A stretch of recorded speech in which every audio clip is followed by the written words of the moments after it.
personal information stored in one place. We will spare no effort to make Europe an AI continent. To integrate you into this great reset. So how soon could central bank digital currencies become a reality?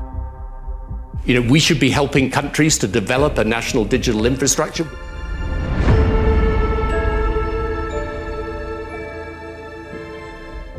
Imagine every purchase you make, every app you use, every place you visit, all contributing to a single digital profile, a personal digital identity. This way, many details of your life could be stored in a unified digital record. That profile might eventually connect with your bank, your doctor, your employer, government agencies, and even your car. This isn't science fiction. It's a vision that organizations like the World Economic Forum are advocating, and that governments and tech companies are gradually moving toward. The rollout of this digital ID infrastructure is truly global and coordinated. Oracle founder and billionaire Larry Ellison emphasizes the need to feed AI systems an immense amount of all available government data. For what government should do in terms of its digital infrastructure, digital ID, data centers, and so on. The first thing a country needs to do is to unify all of their data so it can be consumed and used by the AI model. Basically, I have to tell the AI model as much about my country as I can. If you want to improve population health, you have to take all of your healthcare data, your diagnostic data, your electronic health records, your genomic data. The benefits are clear. Digital ID will make our interactions with each other and with the state faster, cheaper, and more reliable. Stay with me. This isn't some distant future. Steps toward it are already underway. Facial recognition can now spot suspects in real time from live video, tracking organized criminals at borders, in public spaces, even helping find missing people. There are cameras on top of the van that scan everyone's faces as they walk past. Tony Blair is a technocrat. He believes basically that the people at the top need to decide everything themselves. And if you could have total control over everybody, everything would be wonderful. This is the Chinese model. Oracle co-founder Larry Ellison predicts AI surveillance will be part of our everyday lives in the future. Ellison said AI will soon play a major role in monitoring society through a vast network of interconnected cameras. The police will be on their best behavior because we're constantly recording, watching and recording everything that's going on. Citizens will be on their best behavior because we're constantly recording and reporting everything that's going on.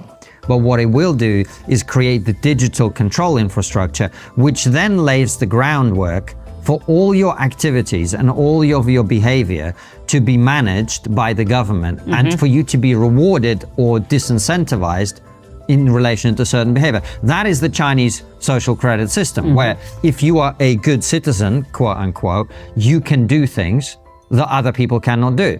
And if you're a bad citizen, quote unquote, you can't even buy a train ticket to go to a different city. This is where it's going. That tells me I'm still on the blacklist.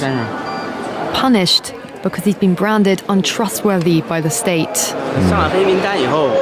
Once you're blacklisted, you can no longer get a bank loan, start a business, buy an apartment, or even send your children to a private school.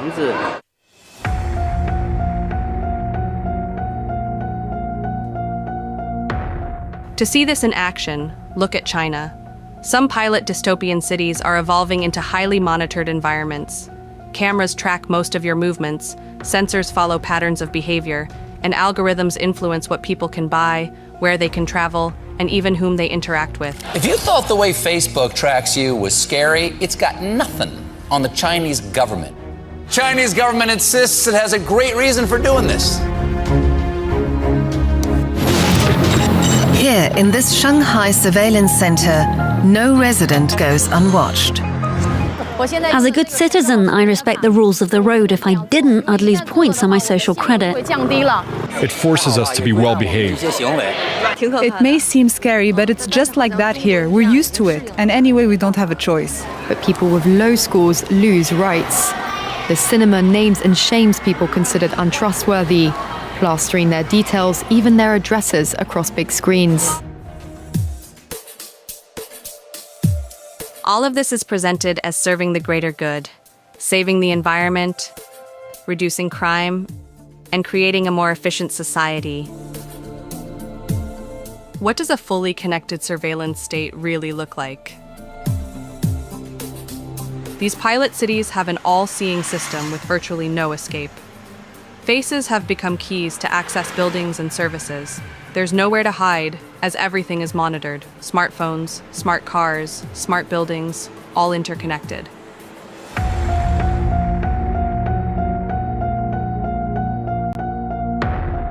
In such a system, it's almost impossible to break the rules without being noticed.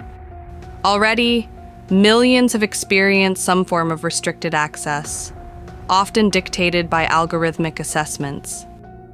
This talk of centralized digital currency, that's what they have in China.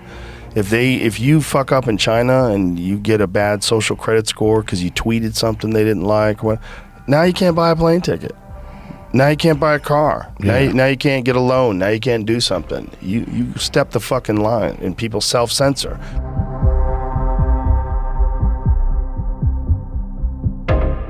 While this is unfolding thousands of miles away, similar developments are emerging in the West. Digital identity programs, surveillance grids, real-time tracking, complex databases, and carbon footprint systems. This is an ever-growing concern, as many of these initiatives are gradually moving from pilot projects into real-world implementation. We'll make a new free-of-charge digital ID mandatory for the right to work. Western countries are rapidly developing their own digital ID programs. The UK has announced a national digital ID scheme. We need to be really clear. You must have ID, mandatory digital ID, in order to work.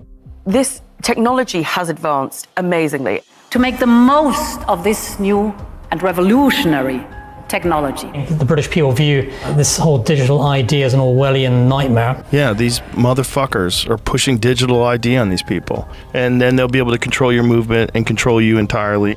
This is your wake-up call.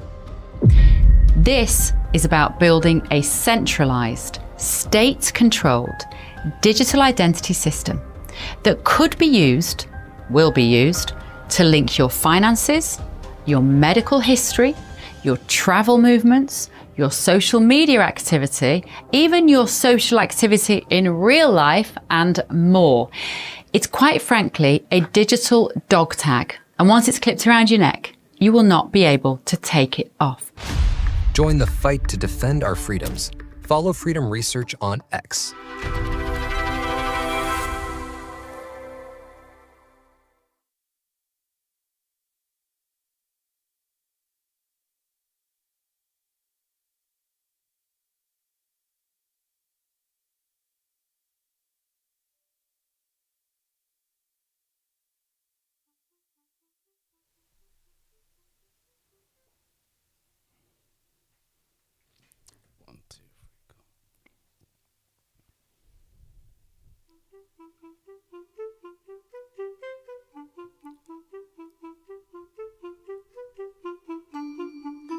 Ladies and gentlemen, patriot, truth seekers, digital warriors, welcome back to the show once again. This is the Baraka Show. I was talking to YouTube today. Yeah, they've confirmed that we are the most censored channel on YouTube. We are the most censored channel on YouTube. Yeah, that's right. It's no longer a conspiracy anymore. I'm no longer just contemplating with this. I'm no longer just looking at the numbers thinking, hey, maybe the thumbnail is not right. Maybe the title is not good enough. Maybe the viewers don't want to watch these videos. Maybe people don't want to watch me. Maybe they don't. But no, it's actually YouTube doesn't want you to discover me. Yeah, it's happening. It's real. Yeah, they're not hiding anymore. They are not hiding anymore. And this is true because it's been confirmed that we are the most censored channel on YouTube. And viewer discretion advised. It makes sense why we are the most censored channel on YouTube. Because the things that we show you, nobody shows you this stuff. Nobody comes and tell you, hey, stop hoping. Hoping is the most dangerous drug. And you're hooked. Stop hoping. Now they got these machines. They got these stuff. They got this AI stuff that's coming in. They're calling it digital ID. It's here to save you and stuff. But no, no. It's another box. They got this AI thing going on. Oh, Elon Musk. Oh yeah, the greatest. The greatest. Elon Musk is coming to save us. Robotax. And the feminists are like, hey, driverless car will save women. That's what they want you to think. Driverless cars, yeah, what could go wrong? It's going to save the woman. Oh, the women are being sexually assaulted. I understand. I really do. I really do understand. Yes, a lot of women go into taxis, and you got some nuns, taxi drivers touching girls and doing all these silly stuff. I understand. But do we really need robotax in London? Do we really need robotax? Because we know where it's going. We see it. We can see the path. There's documentary. There's people who probably still in jail because they came out and tell the truth. Yeah. And most people are sitting at home thinking, robotax is the way. No, is it actually the way? Yeah, we got cameras that is able to read. We got that's able to read cars, plates, able to report straight to the police, and we got all these things going. And now they're saying, hey, we need to get digital ID. And the feminists here are saying, hey, let's get robotax in London. Let's do it. What could possibly go wrong, right? Let's have everything just let's give everything to AI. We don't need to do anything. Why do we need to do anything? Like, why do we need to do something? Like, we just want to sit, we want to get in, and we want to be drived. Like, we want to be just drove around in London and stuff. We don't want to think. Robotax is the way. Robotax is the way. That's what these guys are saying right now. Hey, we got a lot of news today. Brace yourself for an impact. I have to say, we have a lot of news today, including this. I'm going to cover this as well. We have a lot of stories today. So, yeah, again, I have to say, YouTube has confirmed that we are the most censored channel on YouTube. They've confirmed. I looked at the numbers. We do a lot of work here. I'm not sure if you guys have recognized, but we do a lot of work here. We do a lot of research. Everything's done. We do so much work. But somehow you never get to see the work because YouTube said, nah, nobody's going to watch this. No, we don't want to push it. So I was talking to them. I was like, hey, YouTube, what's going on? What's happening to the channel? Because it makes no sense, right? Thumbnails, right? We put a lot of time in our thumbnails. We don't go on Canva and do it. No, we even use After Effects to do thumbnails sometimes. Yeah, it's creative, heavy stuff. We put so much time. We put the videos out there. And YouTube says, no, nobody's going to watch this. Why are they going to watch this young man telling the truth? No. And we were thinking, maybe it's just that, like, maybe we're posting too much, or maybe maybe what we're saying is not right. People are not resonating with it, so they don't want to click the video. Maybe. Then we realized, actually, people do want to click the video because we looked at the ratio. Look at the number. 100 people watched the video. 50 people liked. And then we get maybe 20 comments. Look at the numbers. Look at the ratio. It's freaking good. That means people are enjoying. People are engaging. And then YouTube says, Let's go back to it. Fucking annoys me, man. These guys are just... YouTube says, I quote, let's find this quote real quick. Where did it go? Where did it go? Let's see. 2 seconds, guys. It's been confirmed. We are the most censored channel on YouTube. Yeah. Well, there it is. So YouTube says, hi there. Hey, Barack. Thank you so much for reaching out. Thank you. But to clarify this, game views can depend on your viewers' interest and current public trend. And if you want to improve this, you can do this and this and this and this. And I was like, yeah, okay.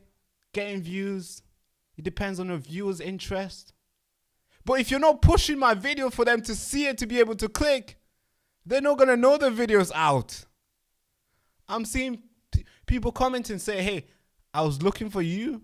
I thought you stopped doing videos, but I had to search up your channel for me to see your videos. So it doesn't even come up on your feed.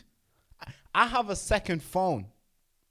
I did tell you this I did tell you this yesterday, that we got a new phone just so I can do my own stuff, but it's mainly just for the business. So I subscribe on this channel on other accounts. I don't even get notifications. I just went live. We're live right now. I didn't even receive notification. So it's like, how would somebody know that I am live? Or how would somebody know, hey, Baraka's posted a video, if you're not going to send them a notification? Forget about notification. If they're not going to go in their browser and find a video. So it's confirmed now. YouTube said, hey, Barak, to clarify this, getting views can depend on your viewers' interests and current public trending. Now we went to our numbers. We did our numbers. Of course, we're not getting that much views, so we're like, all right, pull one video up. Okay, we see 100 views, 145 views, I believe it was. And it's been there for like maybe 2 hours. Okay, cool. Let's see. Let's do the numbers. Let's look at the click-through rate. Click-through rate. The click-through rate is what? 7 point something? And I search up, I was like, hey, what's the best click-through rate on YouTube? Oh, it says, apparently the best ever click-through rate is 10. But we have 7. Whoa. Wow. It's not bad, right? Not bad. Okay, then we're like, okay, so if it's not click-through rate, that means our thumbnails are good, our titles are good. When people get to see it, they click on it 7 times, like 70%. That's good. That's brilliant. All right, let's see how many people does YouTube send it to. Nobody. That's why nobody gets to click. Man, I don't want to rant on this, but as you already know, we're gonna have to launch another operation to fight them. We were demonetized for 9 months. We launched Operation Airwaves Liberation and we won. Remember that? Back in March, we launched Operation Airwaves. Cost us a lot of money. Cost me a lot of money personally. And we fought YouTube and we got demonetized last month on the 17th. Literally just a month now. It's been a month since then. We fought YouTube. From the start of this year, we launched Operation Airwaves. The airwaves meaning we were gonna capture the systems, capture the airwaves, capture the radio broadcast network, and we did. We fought YouTube for 9 months and we won. And now maybe we need to launch another operation. I don't know. I'm thinking Operation Operation Break Senses. I don't know. Some shit like that we might have to come up with. Operation something. Because it seemed like that's what they're doing. But let's get into the news today. I don't want to rant too much. But it's confirmed. It's confirmed we are the most censored channel on YouTube. Shall we get into the news? Let's do it. I was this close today to not come live today. As you can see, like I was not dressing for this live. Yeah, Operation Bigger Team. Yes, that's right, Liam. Operation Bigger Team. I think that's the one. You want to know why? Hold on. Do I have a pen with me here? Hold on, guys. Let's get a pen Shall we get a pen? Yeah, let's get a pen real quick. What was that, William? Sorry, Liam. Operation Bigger Team. Yeah, Operation Bigger Team. Great. Operation Bigger Team. We're going to launch that. Actually, Monday, we're going to launch it. Operation Bigger Team. And we're going to win. For all of you guys who are watching this live stream, get ready for it. We're going to do a lot of marketing for it. Operation Bigger Team. And I think we're going to win. God is always on our side. We're going to freaking win. Now, let's get into the story here. Now, first story I want to cover is about this AI stuff. Today, it's no longer a... how would you say it? It's no longer something that you go on Twitter and some guys spreading conspiracy theories and just saying stuff like, hey, conspiracy, hey, they're going to do this, they're going to do this. No, it's no longer that. It's no longer a thing where you go and protest. No, it's happening. It's reality now. It's not like, hey, the government said they're going to do this. No, they are doing it. They are doing it. Yeah, it's done. It's freaking done. And they're targeting the old folks. Because they already know you and I, young people, we are already on the system, right? It's easy to get the young people. You just go on TikTok, you get the whole population. Done. The whole young population. Generation Z. You get them. It's easy to get them in the box. Like, hey, you know, it's young. For young people, it's really easy. Because you can go to them and say, hey, show your face or we're not going to let you go on TikTok. And they're going to resist for like a couple minutes, then they'll show their face. Very good. Done. But for old folks, it's like, hey, I just need WhatsApp. All right. No, I don't need it. For old folks will do that because it's not like you guys have not lived the internet. For you guys are like, maybe internet was introduced to you guys when you guys were like 20. So it's not like a thing that you've been knowing for your whole life. Maybe you've been knowing internet half of your life, right? So for old folks, it's like, yeah, I lived without it. I can do it. But for us, I don't know, like, kids are born today with 2 iPads. Man, a friend gives birth, right? She gets newborn, and the kid already has a phone. The kid has a phone and an iPad ready for it. It's like, soon the kid comes back, they bring the kid home, there's an iPad ready. They got the playlist there. They got Papa Pig and everything. So the kid just gets born into the machine. So it's easier for the kid to fail. It's easier for the kid to be to have the lack of defiance. But for old folks, it's really hard. It's hard for old folks to join the system, and that's why they're targeting old people. Now let's go into the first story here. AI has started. Sorry, not AI. I mean, it's still AI for old folks. And this is it. Oh, God. Where do we start this thing?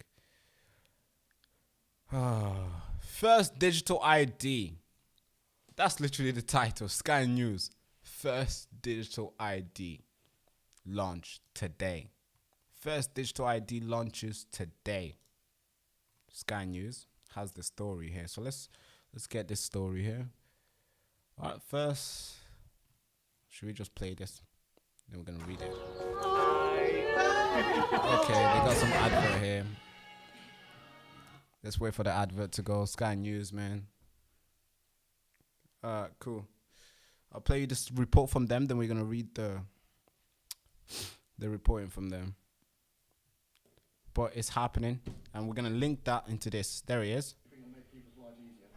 Well, there's 1.8 million veterans in the United Kingdom, and 300,000 of those veterans have a veterans card, a physical card at the moment that accesses government services. Charitable organisations use it to prove they're veterans, but also the big number of discounts that veterans get through that veterans card. This puts that veterans card digitally onto their smartphone, which means they can access things easier and quicker to prove they're a veteran and prove who they are.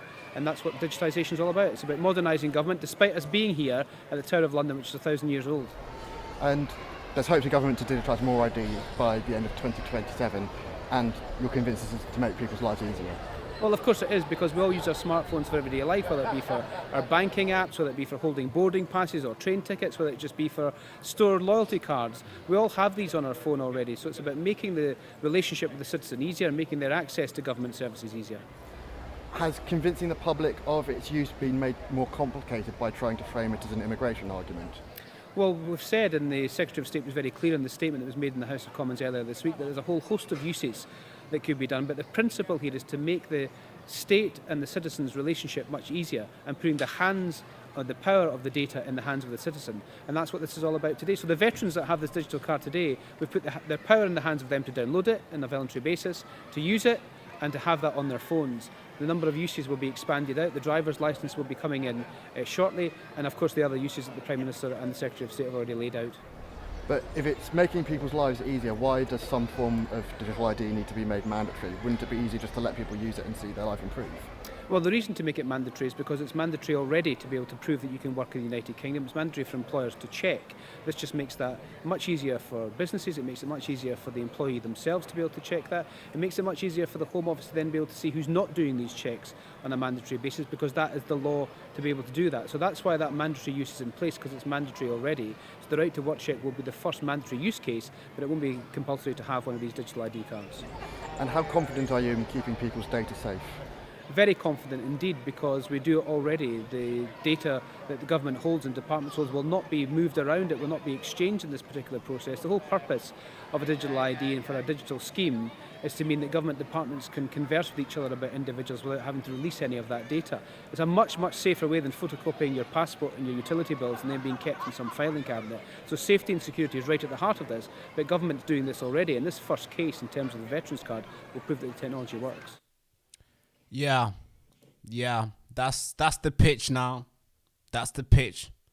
It's like every single day this pitch gets updated. Yeah, this pitch gets updated. It started with illegal immigration, illegal employments, but that pitch got updated very fast. Very fast. Oh no, it's gonna be optional. No. It's gonna be very optional. Don't worry. The ones who, the old folks, that's still using the brick phones. Nah, it's going to be optional, man. They don't have to get in.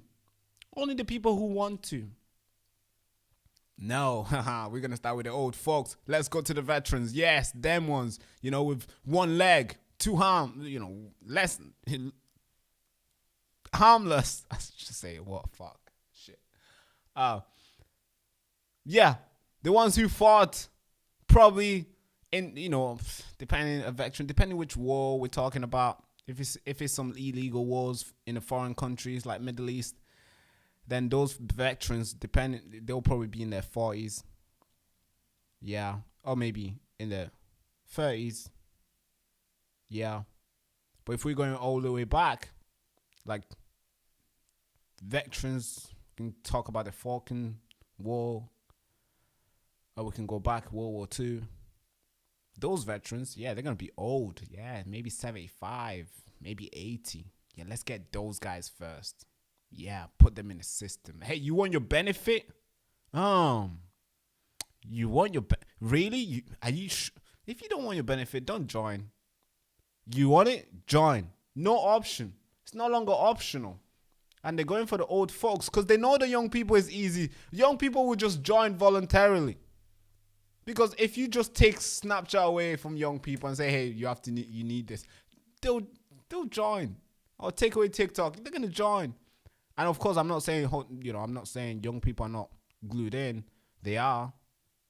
But obviously they've been born into this. They've been knowing this since they were born. So it's gonna be really hard for you to take it away from them. But old folks are more defiant on this. So it's harder.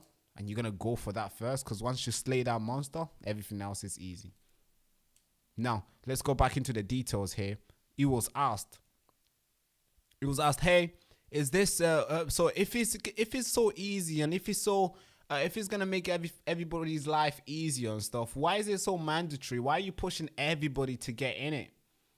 And he was like, that was the question. And his response was, because obviously it's mandatory right now to show that you can work in the UK, correct?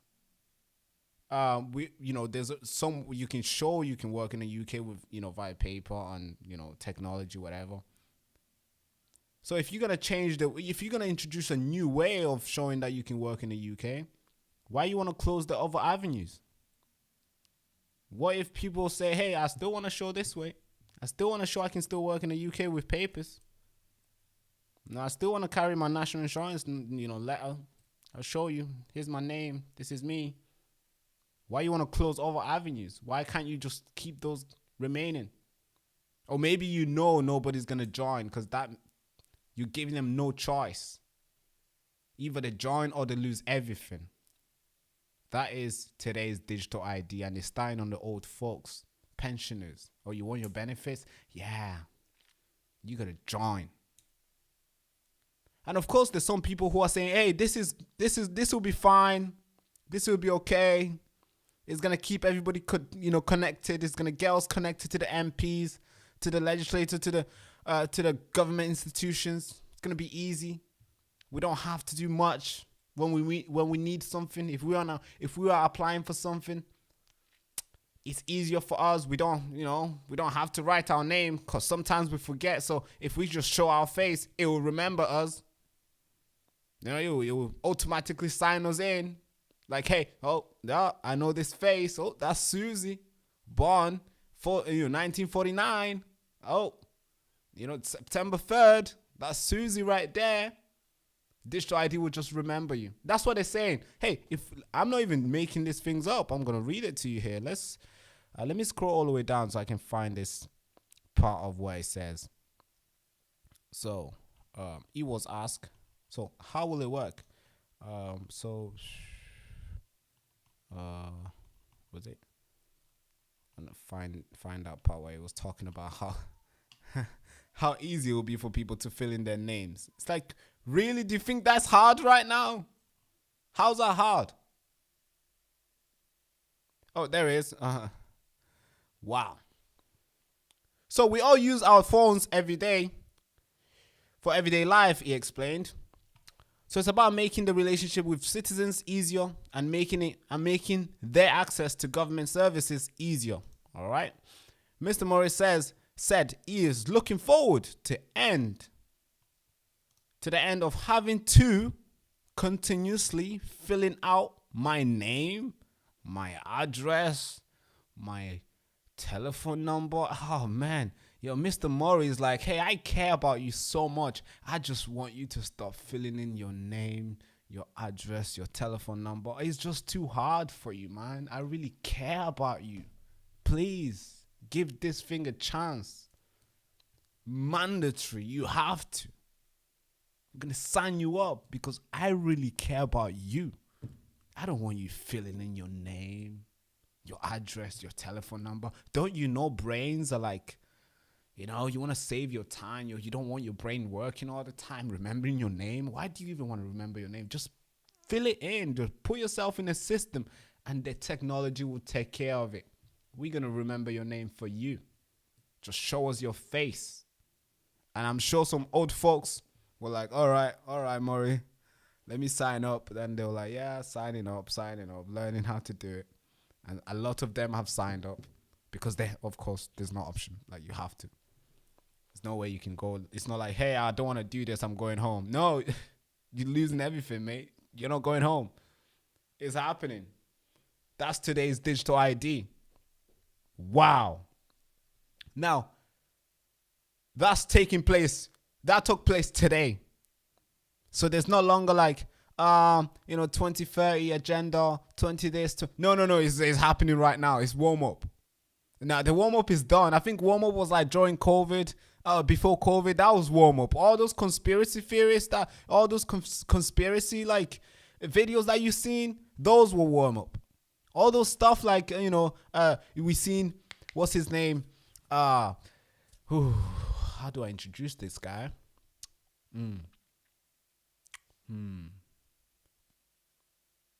Yeah, how do I introduce this guy? Let me see. He has good contacts, I have to say. He's involved in big institutions before. And now. He went to a fancy university. His story is cool, by the way. Turned out to become a prime minister. We never voted for him. And he had a cool idea in 2022. Yeah, he says, hey, let's do this thing called digital banks, currency. It goes by the name of Rishi Sunak. Do you remember that guy? Yeah, it goes by the name of Rishi Sunak. We never voted for him, but he was empowered to push his agenda. But he's well connected. You know where he works now? Yeah, he works in a fancy, nice, lovely bank that wants to buy everything that you want to own. Okay, so during that time, they were pushing this digital bank currency and stuff. We said no, and we moved on. And we thought, all right, we said no, they heard us and they're not gonna do it. But actually, they said no, we're gonna go on. We're not gonna stop. We're gonna keep pushing. And now we got the digital ID. The folks are joining in, and it's not just for you not to fill in your name. It's not just because you're lazy and they want you to, they are looking forward to the end of having to continuously fill out your name, your address, your telephone number. That's what they're looking forward to. Really? Is that the only thing you're looking forward to? Are you sure?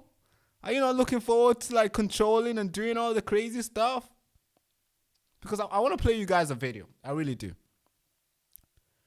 I don't know if you guys have watched this documentary. Came out this year. Super good documentary. I think I'm going to get the link in the description here. Super good documentary. And it's called The Agenda. And how they want to connect the whole world, basically, in one, maybe I should say the whole country. Maybe the whole world, let's say, because it's happening everywhere. Yeah, it's confirmed now. It's not just happening in the UK. A lot of countries already have this system. EU is developing it. I think we might get EU's system in the next couple months. Theirs is going to be even brutal. I assume, Ursula von der Leyen, she's not, she loves working on this campaign. She loves it. Theirs is going to be even worse. So I'm assuming, even the third world country, you think those guys, they won't have it as well? No, they're going to get it. We have Bill Gates working on them. Bill Gates is out there, philanthropist. Yeah, I don't like spending my money on me. I like spending my money on African kids in Nigeria. That's Bill Gates today. Really, Bill Gates? Philanthropist? Yeah? Okay. So it is happening everywhere, around the world, the whole globe. It's taking place. And you guys are saying, hey, Trump is going to save the Americans. Really? Yeah, it's happening there too. We got Oracle taking over. We got all these places. We got Palantir Technology storing people's data and stuff. Yeah, is that really? Yeah, so it is taking place around the world. I want to play you this video. I want you to look at, you don't even have to listen to what people are saying in the video, but just look at the visual evidence of it. And look at what's happening today. How they're trying to connect everything. They got CCTV there. There's everything. It's surveilling. It's insane. It's very, very much like communist China right now. We got cameras everywhere, and these are not just normal cameras. These are they're not just normal cameras like this, where you can it's just recording. You make it record and you look at it when it's done. It's not just like this. It's not just like this. Or maybe it's not just okay. Whatever. It's not just like this, where you can make it record on the floor, whatever. It's not none of that. No, these cameras are different. These cameras are stationed there. They're able to follow you. And they'll see what you're wearing. They're able to count how many you are, how many there, how many people are there. These cameras are able to scan whatever you're carrying, whatever is in your bag. It's AI type of camera. So it's able to take all the information. And now you want to give them your face, your digital ID? So now it will be able to know who you are, where you're going. And these cameras are all connected. It's called Internet of All Things. Internet of All Things. Internet of All Things. Yes, it's connected to everything. It could even connect it to you. It could even connect to your phone, your remote, your TV remote. Yeah, that thing can connect to it. It's Internet of All Things. Research it, guys. It's happening. And they want to get everything connected together. So every single move you take, every single things you say, they know. And once you get in this thing, Once you get in the technology, now they're able to do whatever they want. Because now this technology here, this digital ID, is coming not just for your benefits and stuff, but it's going to be included in your passport. Your actually, let's go back to it. So I want to read it to you. So we know. Give me a second. I want to read it to you. So pass. All right, cool. So there it is. Let's switch this. Now here's what this digital ID will be. We thought it was gonna be only for illegal migration, right? No, forget about that. It's happening everywhere. Cool. Passport, driving license, and others. What's others? Everything. Now, I reported to you yesterday that you need a digital ID to go see movies in cinema now. Yeah, so if they need your digital ID for you to see movies, what if they're gonna need a digital ID for you? Well, obviously, if you need a digital ID to show your face and your passport and all these things, that means whatever you do in a country, you will need a digital ID. To get a bank, to do this and do this. For somebody who's debanked like myself, it's gonna be really tough to even exist in this world. Because I can't use nobody's bank. I don't look like them. You know? Everything will be frozen. I'll be out. I'll be fucked. Even worse than I am right now. And of course, YouTube is not helping. They're censoring us. But hey, we're going to fix that with Operation Big Team. Bigger team. We're going to fix that. Don't worry. But I want to show you this video. I really do. So let's try it. Let's see how quick can we get this video up there. Okay, video cut 13. Let's get cut 13 up there. I want to watch this video with you guys too. So here it is, cut 13. The lust to control other human beings is a story as old as time. There's a very strong drift in the direction of globalization, of the ultimate centralization of control in the hands of unelected officials at supranational organizations. They want all of the resources of the world in their pocket. The bigger picture is that an attempt is underway now to collapse liberal democracy and replace it with global technocracy. This is a coup. They're saying we can control with rules. We don't need currency anymore. It's like an inverted prison. You are supposedly free to roam about, but everything you want to access is behind lock and key.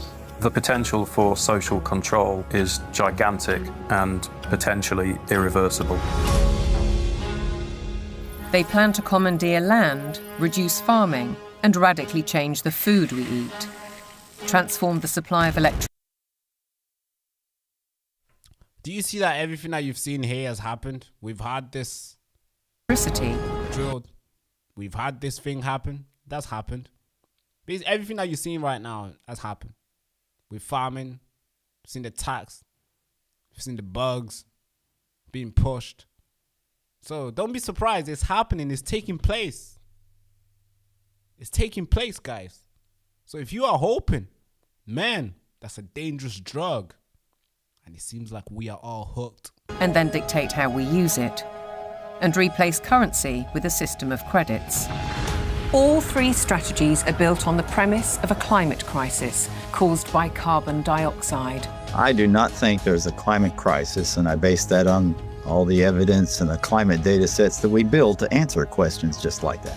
The government is very clear that they want a catastrophic story. There is no single science paper that proves conclusively that humans control all or most of the global climate.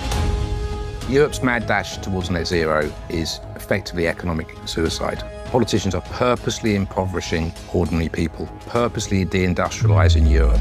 It's just tremendous amount of damage in the name of saving the planet. It does make you ask, what is it we're actually saving if we're paving it over? I think what we're dealing with here is actually a global war on agriculture. When you look at how many farms are selling up, we're walking into food shortages. If I can switch everybody from real food to pharma food, then 100% of the agriculture industry can go through my publicly traded stocks, and I have complete control. This is the biggest public relations scam in the history of the world. But it's far more than that. It's a blueprint. It is the action plan. All life on Earth is going to be radically changed. Everything will be monitored. The environmental consequences of every human action. The general population cannot fathom the psychopathy of the vision that they're facing. Once the digital ID is in place, it's game over for humanity.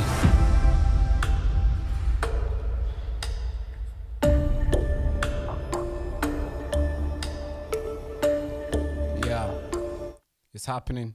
It's taking place. The agenda is taking place. It's happening. It's no longer a conspiracy theorist. It's no longer a random guy sitting and talking.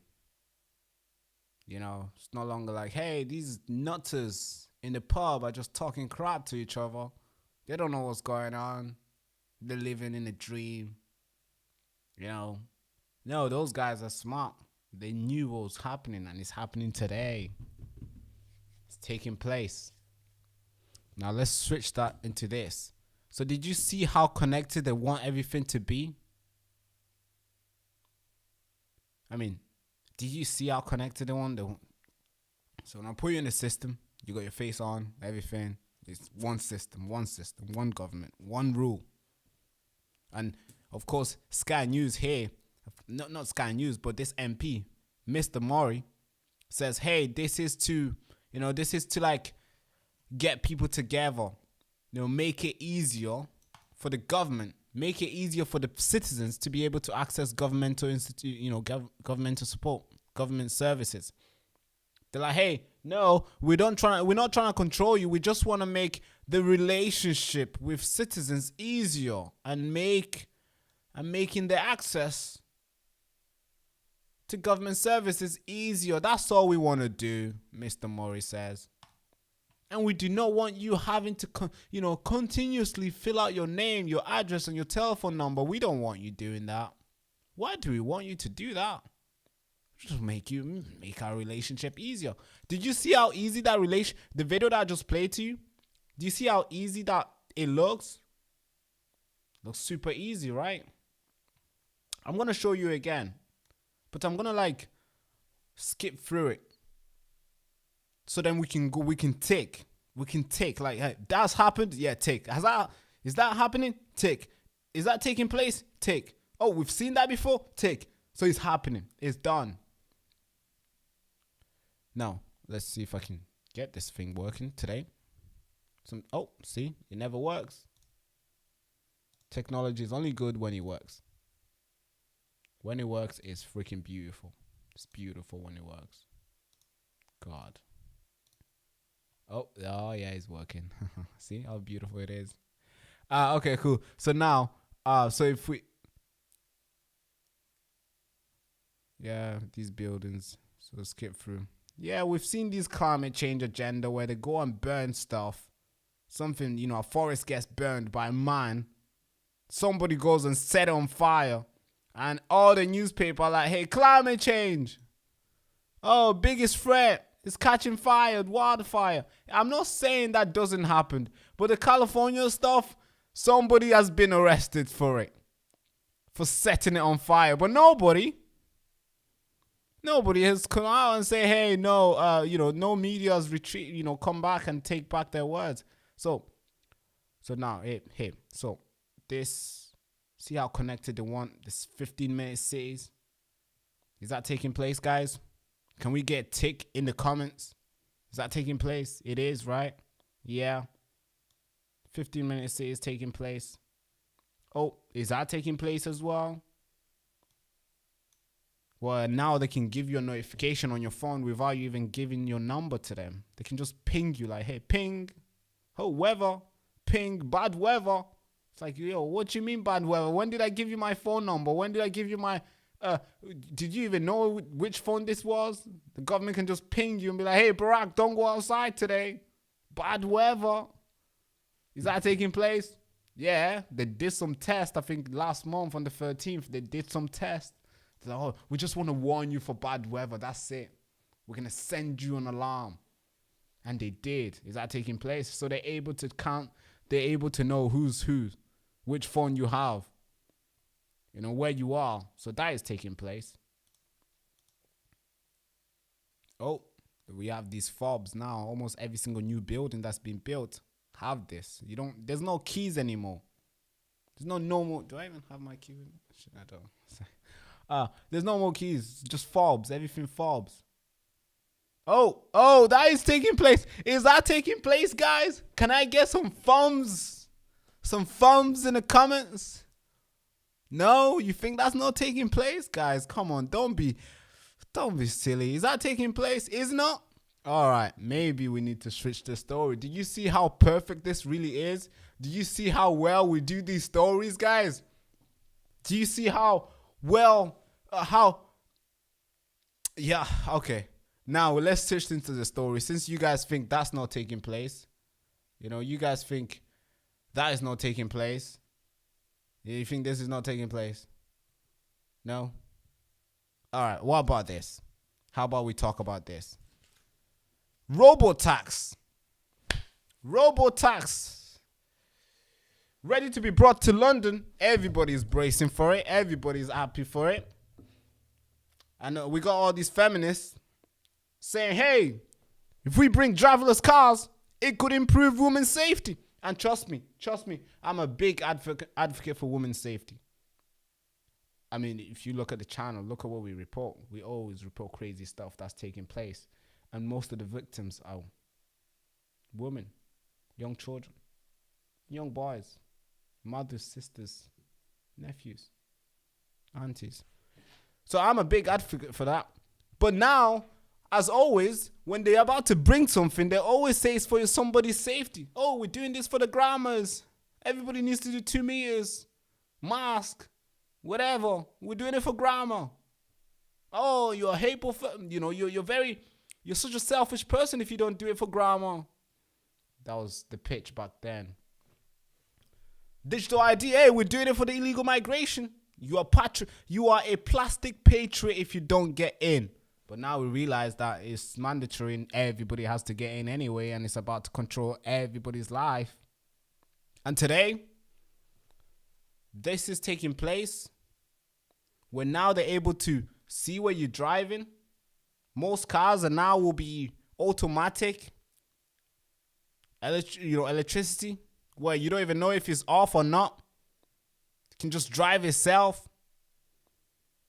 And that's where we get to this story today. Right here, Robotax. Feminists. Driverless cars could improve women's safety. So now a lot of women will be like, hey, I want this. I want this. All right. Do you know what this does?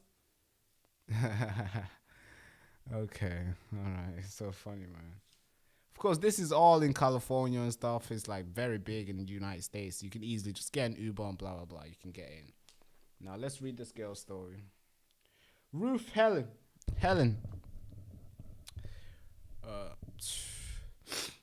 Ruth Helen insists that she's a president of women's organization.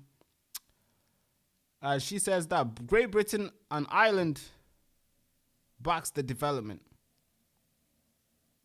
That they are so optimistic about introducing the driverless taxis in the UK. They have the potential to make significant positive impact on women's safety, particularly when traveling alone or at nighttime. I quote, so, for many women, using traditional taxis can carry a degree of risk, from uncomfortability into interaction, to instance of harassment and assault by drivers, where we might like to see more women in a taxi. Obviously, they would like to see more women in the taxi profession. But auto vehicle remove this human element altogether. So no, we don't want to see women driving. We just want automatic because it removes this human. Where's my pen? It removes this human interaction altogether. Offering. Are you ready? Offering a neutral, predictable, and closely monitored traveling experience. Yeah, closely monitored traveling experience. That's what they want. That's what they want. Closely monitored driving experience. Where you going? Yeah, the robot will come there. Yeah. Let's say you've done something wrong and the government is not happy with you. You get into the car and you try to open it. And they're like, yeah, car is not coming for you. You know, your social credit. Yeah, you're not doing really well in the society right now. You didn't eat enough bugs. Yeah, you made a bad tweet. Oh no, I'm not taking you today. But let's carry on with the story. With this, you know, they're advocating for driverless cars. And everybody's like, hey, finally, I don't have to talk to nobody. Really? Is that what you want? I actually enjoy getting in an Uber.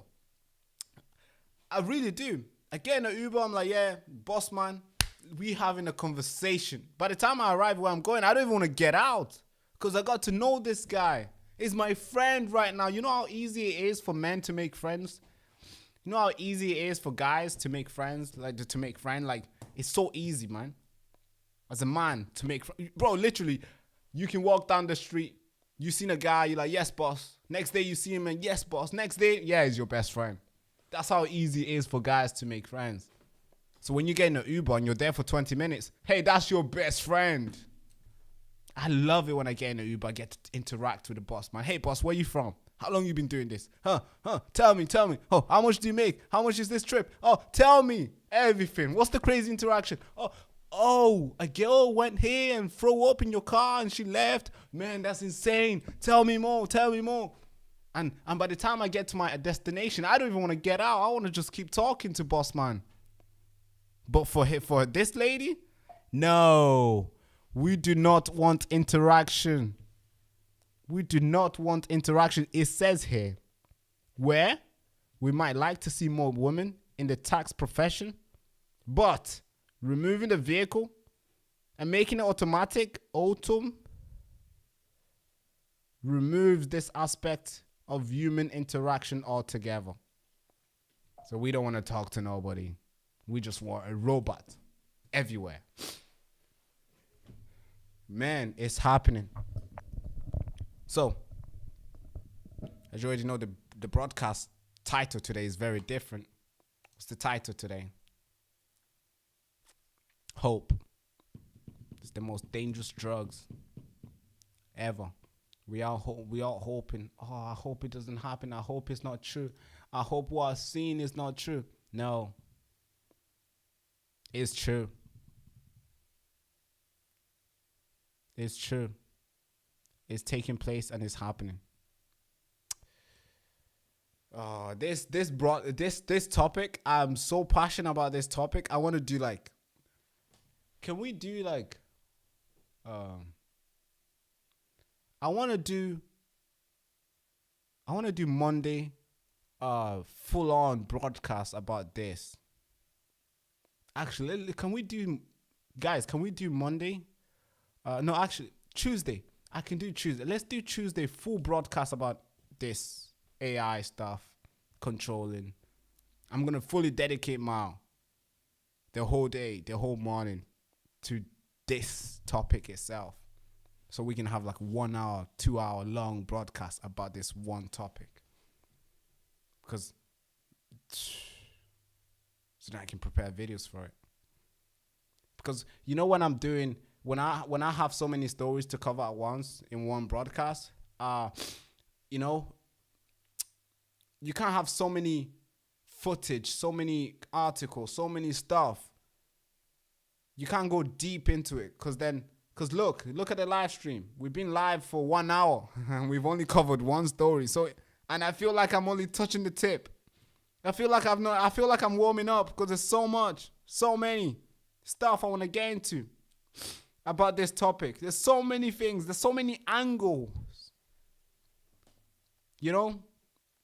So I think we should do it. Oh, the chat is saying yes. All right, let's do it. Yes, let's do it. Tuesday then. Let's do it on Tuesday. Tuesday is going to be just AI, self-driving cars, removing human aspects. She even said it herself. We want to remove humans altogether. She said, hey, we want to remove all the human interaction in the taxi business. What you mean? What you mean you want to remove all humans? What? It's a taxi, for God's sake. You want to talk to the driver. But no, we just want to remove everybody. Oh, you want to go to McDonald's? No, there's no a person to talk to. Just put your order and get it. Literally, you don't even talk to anybody anymore. Nowadays, we're going. So I went to this to this nice, fancy restaurant, right? We're there. I'm sitting there, and bro, you have to. They are saying, hey, here's the code. So they bring you the menu, right? So they bring you the menu. Usually, you sit down. You're sitting down. Yeah, you're sitting down, and they come and give you the menu like this, and give the person, they're giving out the menu. Nice, yeah, nice. Okay, and then on the menu, there's a little QR code where you scan. You literally scan the QR code. You order your stuff, and it comes. So you don't have to talk to people anymore, and that pisses me off. It really does. I don't know if I'm the only person who likes to talk, but I want to talk to somebody. I could have just stayed at home. Could have just ordered it at home. I came out here so I can have a human interaction. I want to talk to you. Yes, you. Come take my order. Yes, come. I want to be clumsy with it. I want to make mistakes. I want to ask you how it tastes. Yes. I want to like you. I want to talk to you. I'm a human being. Don't give me a QR code. What's the point? What's the point of me coming outside? I could have just stayed at home. Stayed at home and just order it. I came outside. I don't know which restaurant this was. This was in Springfield, Manchester. Oh, what restaurant was it? Let's actually look at it. I'm gonna actually say the name of this of this restaurant. Let's actually say the name. Shall we say the name? I know where it was. So if I look at the map, if I go on the map, I know where it was, but I just forgot the name. It's one like cool, fancy as fuck, to be fair. Not anymore. I don't think they do all this silly stuff. I wanted to talk to people. Let me actually see if I can find this. I don't know why I'm so passionate, but I want to show you. If you're from Manchester as well, just know this is what's happening there. If you want to go and have a nice, lovely time in Manchester and you want to talk to waiters and you want to have fun. No, now they treat you like a robot. They're like, scan the QR code and we're going to give you food. Don't say anything. And as soon as you're done, get out. You didn't see nobody here. Spinning field. Yo, so many fucking crazy shit. Give me a second. All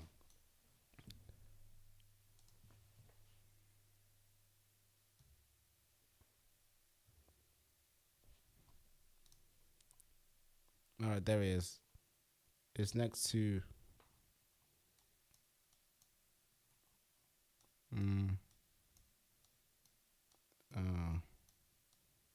shit. Guys, I don't know what's going on. I can't find it. Can't find this thing. But yeah, it was in, Spinning Field. Yeah, one of those high-end restaurants.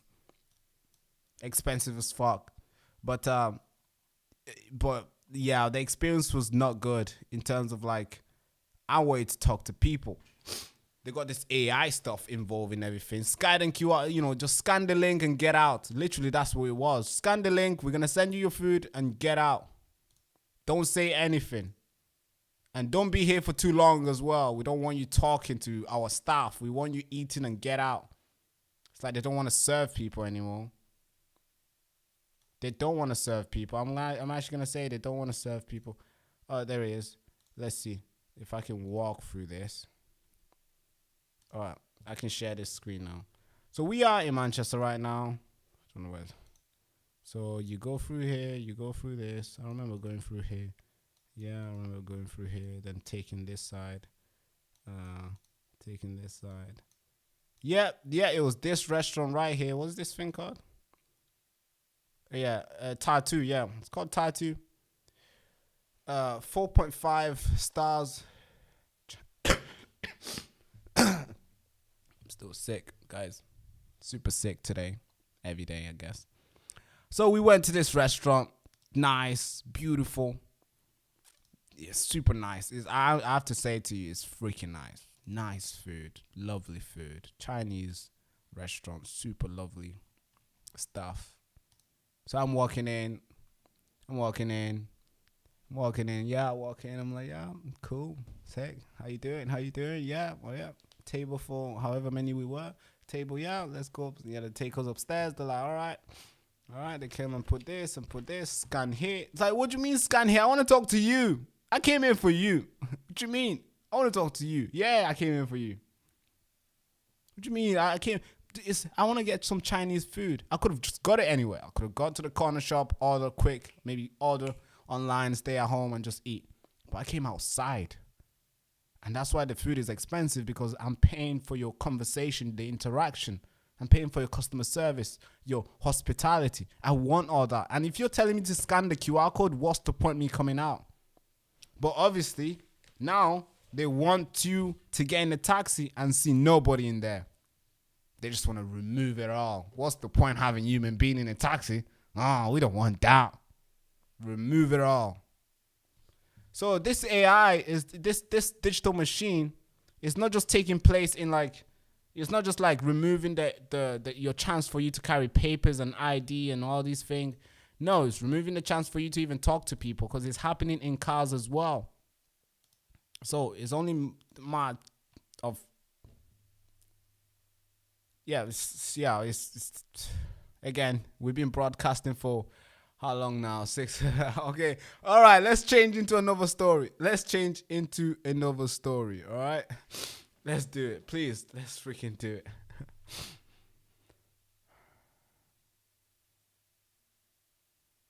Yes. Good comment. Cheers. All right, let's change into another story. Shall we change another story? But I really want to do this story.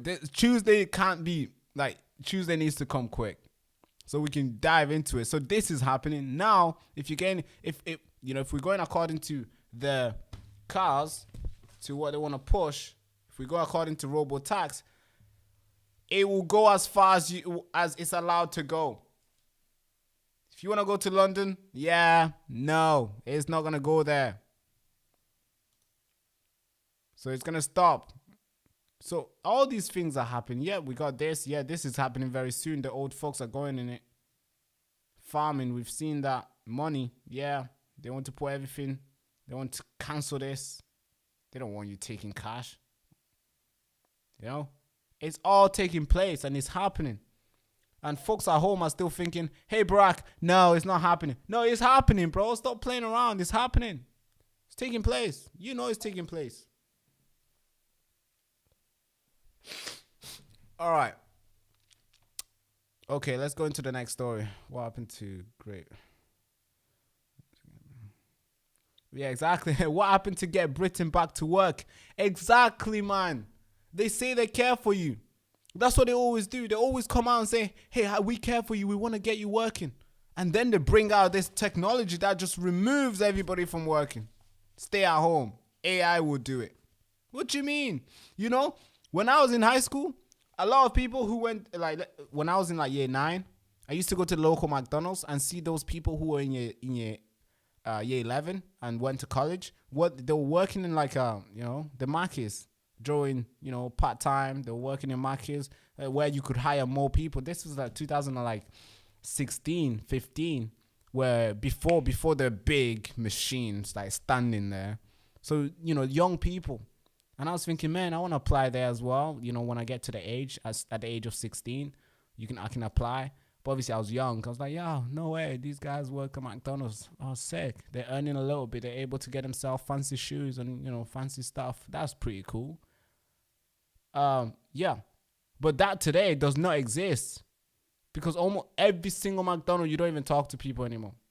I don't even remember the last time I went to McDonald's 2023. So I don't know. Don't ask me how I know this because just know I don't eat McDonald's.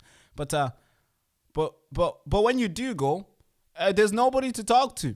It's just machines. You go, tap your order. It'll come and you go. You don't even, all you need to hear is just a number. Soon a robot will be calling the number out.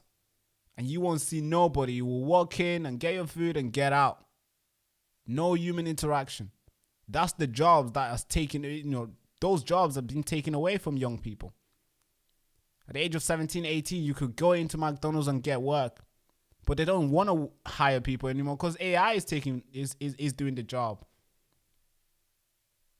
You see, I just seen a comment here that somebody was working when they were in school holidays. Yeah, people were working in school holidays.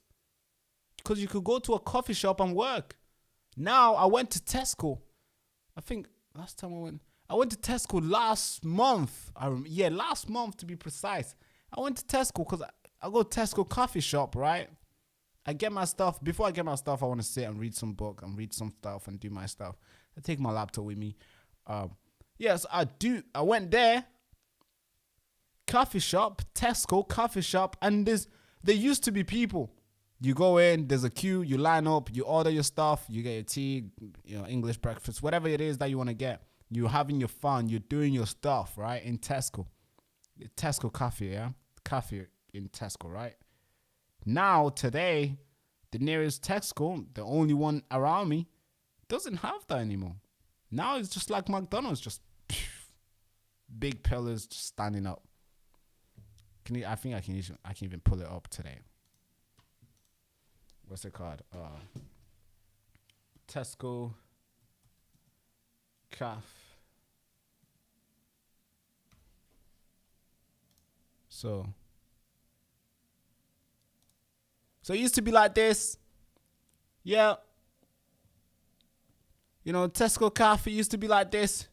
Beautiful. It looks beautiful, man. When it's like this, you see. That means somebody's going to walk to you and take your order, or you're going to go to the front and take your order, and all this stuff. You're sitting there. It's just so fun. It used to be lovely going to the coffee shop. It used to be nice. Oh, I think this is the one. Is this the one? But yeah, it used to look like this. You go there, and there's a lady here taking your order. You walk, there's a queue, and you go and you get your order. You talk to her, you talk to her up. You're having fun, you make jokes, and she's laughing, you're laughing, you get your order, and you go. You have that human interaction with somebody that you don't know. You joke around, you're like, oh yeah, it's tough, right? Yeah, it's easy conversation. But now that is gone. So let me see if I can find the latest now. The latest Tesco Cafe now is freaking insane.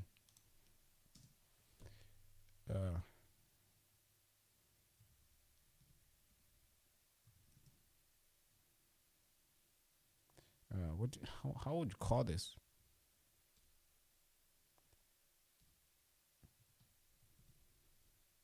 Yeah, auto system. Yeah. How would you? Yeah. Now today's coffee shop are like this. No more conversation. They don't even want to talk to you anymore. You go in and you order your coffee. It literally, like, you just order. See, somebody has said it. Somebody has said it. I'm saying the same thing as them. Look, I visit Tesco Coffee after major changes and it felt soulless. Yes, I agree with you. I really do. It felt soulless. Yeah, me too. I'll never go there again. This is how it looks. Exactly. This is how it looks. It used to be nice, cool. You could talk to people. Now it felt soulless. That's right. That's the right word. You couldn't joke with anybody. You couldn't talk to anybody. You went there and all you had to do is tap here and your food comes. And they want you out. Quick. Eat your sandwich. Take the beans with you. You're too slow. They want you out. And they have one person working. So if you need help, because a lot of old folks in Tesco was like trying to tap, the machine's not working. Some guy ended up ordering 2 times. He ordered 2 times because the first time he did it, he didn't know if he went through. And he did it again 2 times.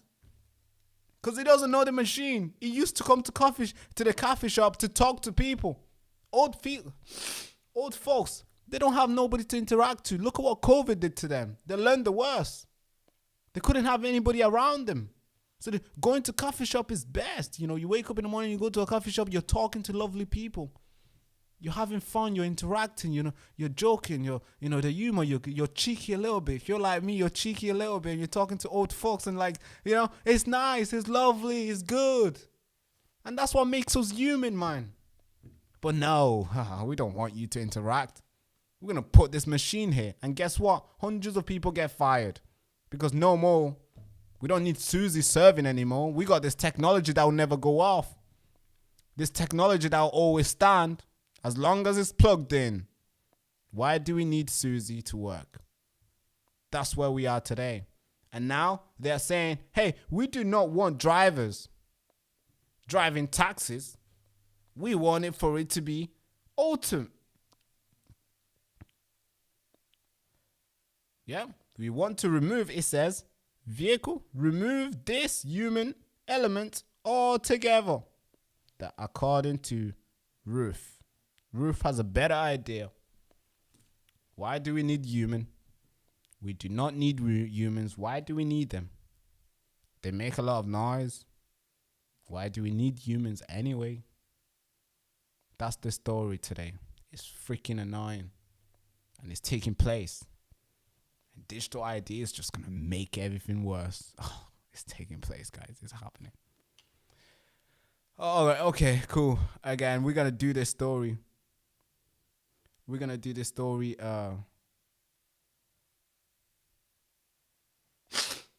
Oh, God. Sorry, guys. I'm still freaking sick.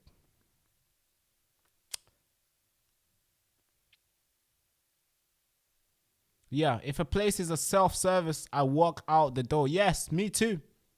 I would walk out. If I go to the coffee shop and there's nobody there for me to talk to, I would instantly just walk out. It's not for me. I'm going to a coffee shop because I want to talk to people. I could just make my own tea at home. It's not hard to make an English breakfast. I could just make it at home. But I'll come to you so you can serve me and have a conversation with me. Tell me, how's your day been? Do you like working here? How's it like? Oh, yeah. I like my egg hard. Can you make it hard? Yeah, it is. Thank you so much. Man, how's your tea like? Oh, man, you make the best tea. Thank you so much. Can I get a little bit of milk in it? You do? You like milk? Yeah, I like milk too. I want to have this conversation. But no, no more human. What? Okay, again, this is going to be the broadcast for Tuesday. And we're going to have a whole conversation about it and how frustrated I am. And hopefully we can resonate with some stuff and we can learn some stuff along the way as well. But let's move into the next story. This is where it gets dangerous because other stories are just, they're not very good. As you already know, I'm the only person on YouTube that doesn't shy away on reporting crazy stories, bad stories that get us in trouble a lot of time. Get us in trouble. YouTube has confirmed that we are the most censored channel on YouTube. Confirmed. We are the most censored. Confirmed. It's no longer like me just talking.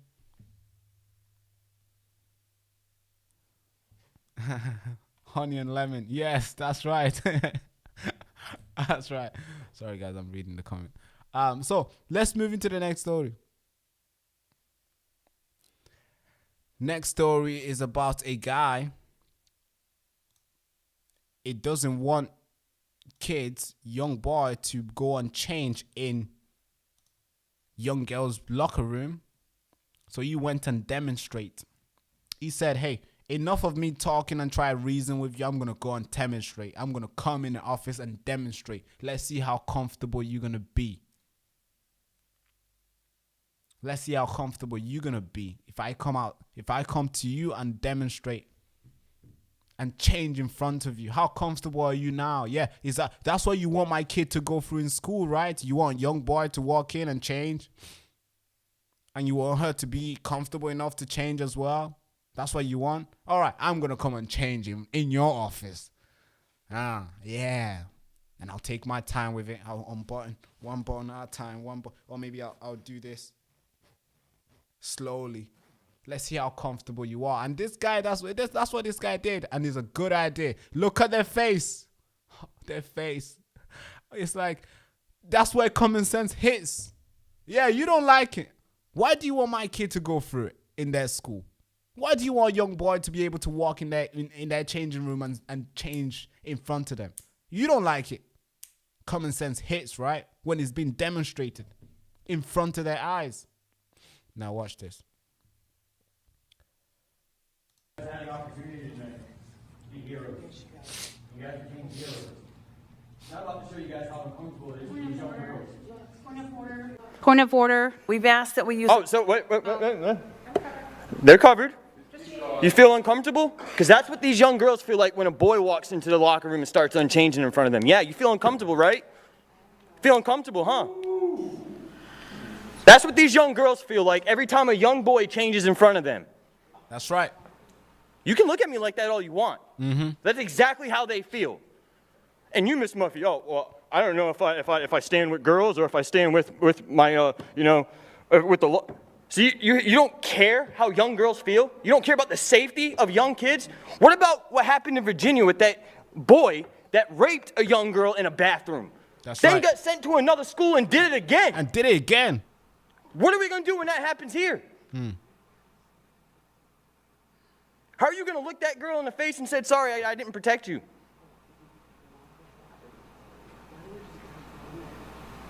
This is Maine's capital. We should be setting an example for the rest of the state. That's right. You know what example you guys are setting? That we do not care about the young girls in this state. You guys care about politics. Oh, we can't change it because it's not law. It got changed by an executive order by Biden. That's right. Which is why we're here in the first place. Yeah. The best way to tell the truth is demonstrate how silly it is for them, for what they're pushing. And he did. Man like Nick. His name is Nick.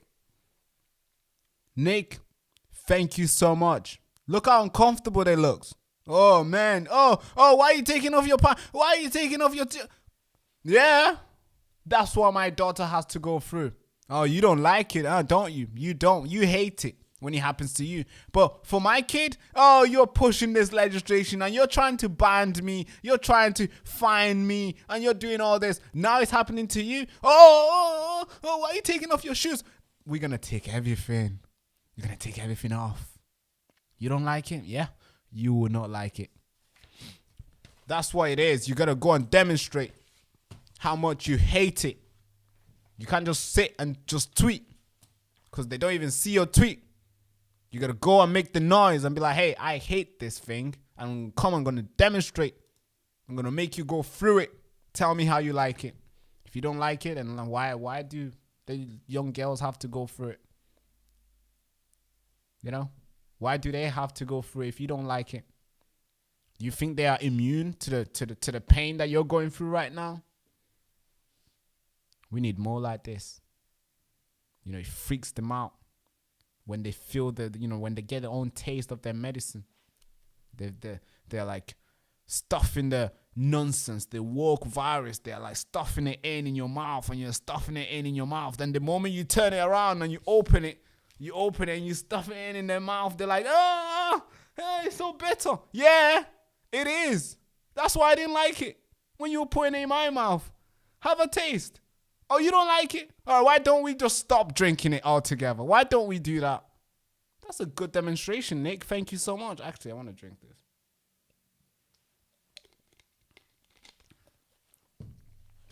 That's Nick.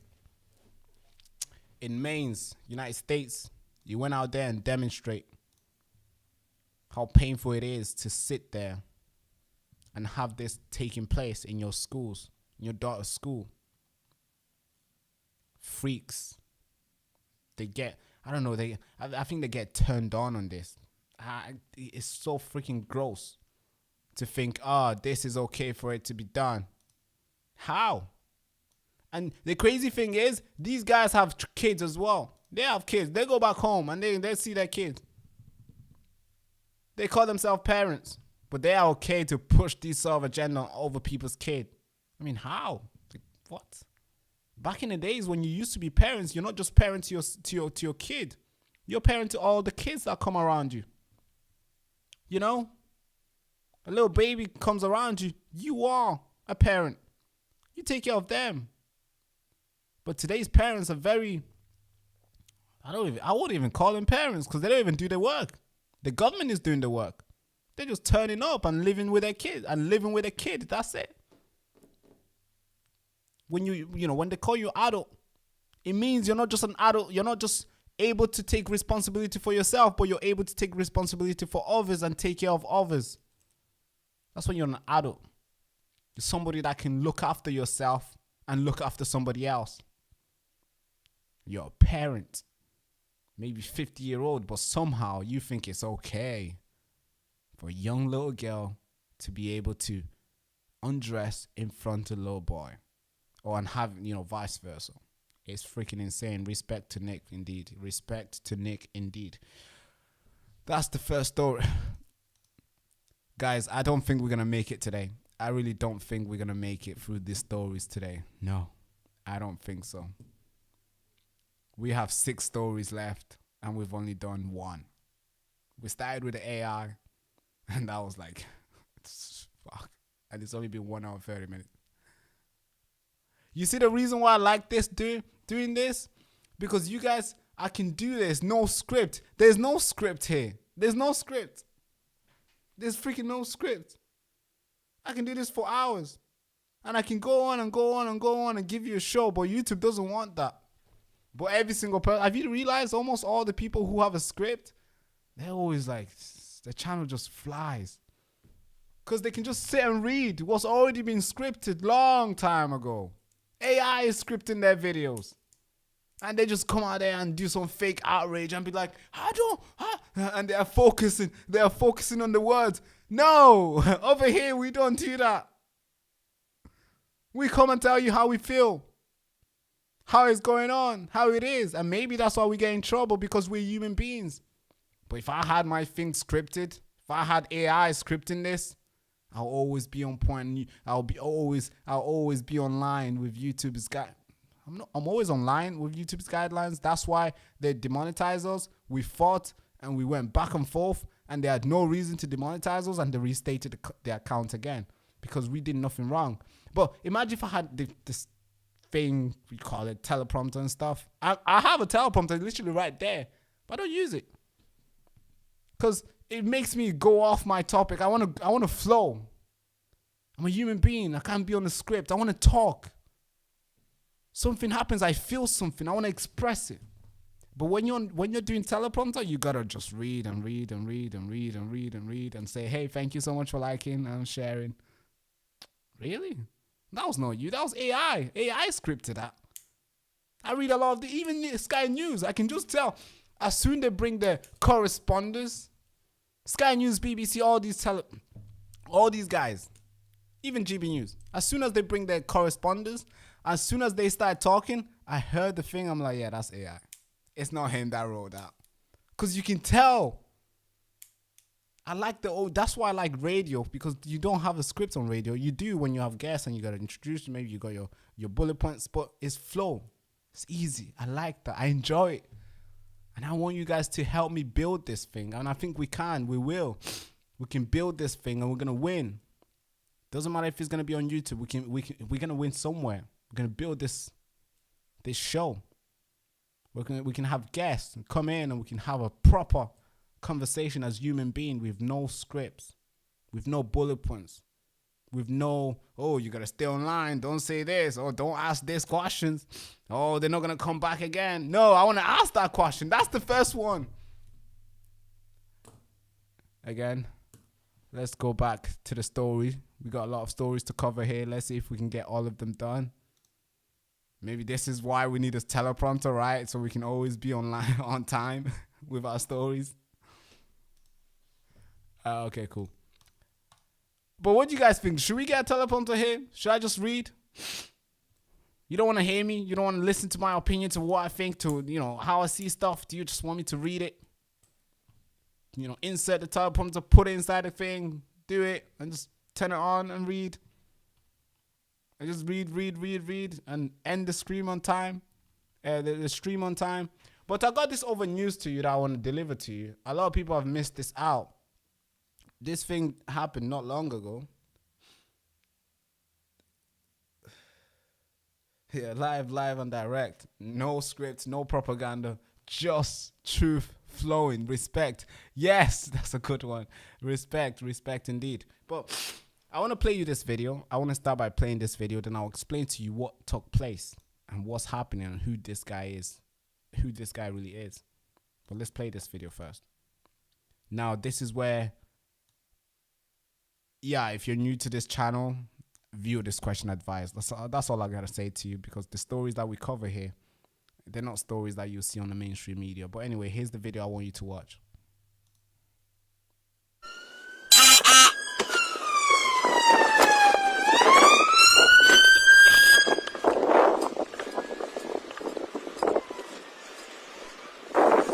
Hey mate, is that a key?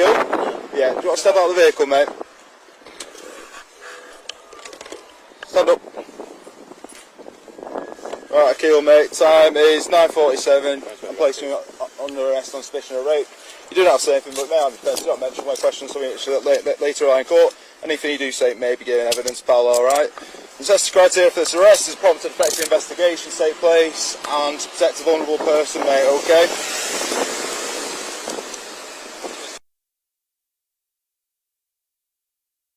You're probably thinking, Barack, what's going on here? What's happening? Who's that guy? Well, yeah, this guy is a predator who raped, groomed a girl on Snapchat. Yeah, that's right. That's Snapchat. The Honest app. I don't know why that app is still alive. That app should be considered as an over 18 app. Snapchat. Yes, I'm talking about Snapchat. That should be only for somebody over the age of 18. So here's the story. This is, how do you pronounce this guy's name? Akil Hussein. Easy name, to be fair. Akil Hussein. So Akil Hussein was on Snapchat. He was on Snapchat November 28th, 2024. Before then, before November 28th, 2024, he was, he went on Snapchat.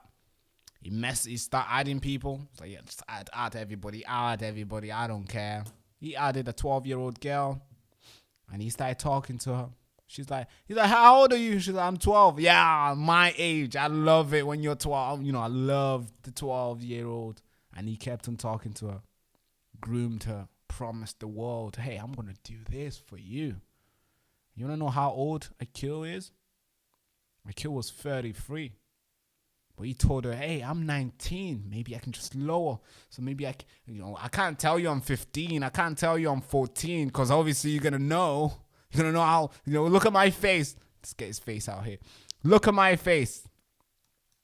I can't tell you I'm 14.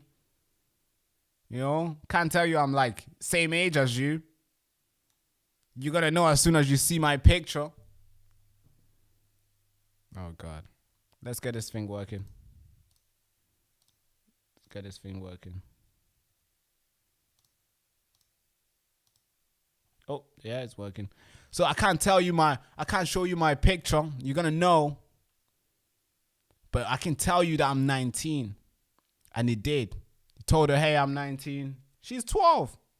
His real age is 33. And he's talking to her, he's grooming her. He's like, hey, I'm gonna do this. I'm gonna do this for you. You're 12? Yeah, I'm going to buy you all this. Oh, your friend's going to be jealous of you. I'm going to treat you like a princess. I'm going to treat you like a princess. You're my princess. Actually, I'm going to make you a queen. Forget Camilla. Forget King Charles. You are the queen. 12-year-old, yes. And I'm your king, Akil Hussein. That's him. That's what he was doing. He groomed her. Then he arranged to meet her. And by the way, he knows. He knows she's 12. It's not like finding out on the day that he met her. No, he knows she's 12. Now, on the day he pulls up in a white BMW. Yes, they love BMW, don't they? BMW or Audi. Yeah. He pulls up in a BMW, white one, in Asda supermarket. They met. Just imagine, bro. He knew she was 12. He groomed her. He did all this thing. He promised her all the world. And he went to meet her. He left his house.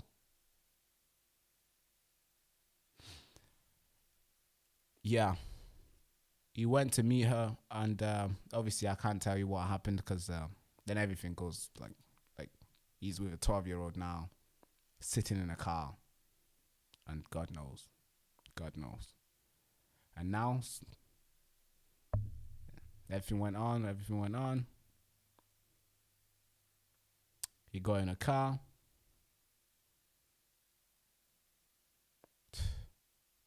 Actually, for the sake of, let me tell you what took place. As somebody who used to drive, as soon as I turned 18, I started driving. Then I stopped because I want to be driven instead. I like that more. No, I crashed a lot, that's why.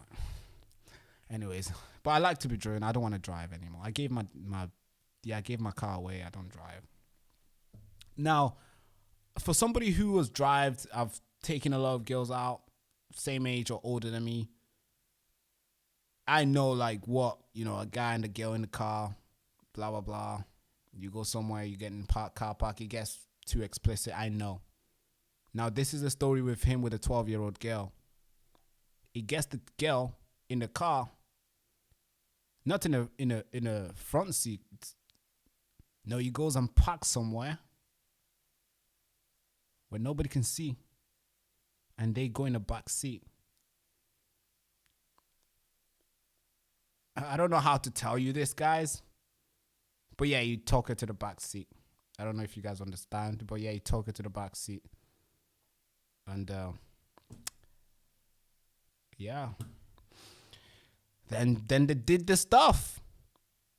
He raped her. Yeah.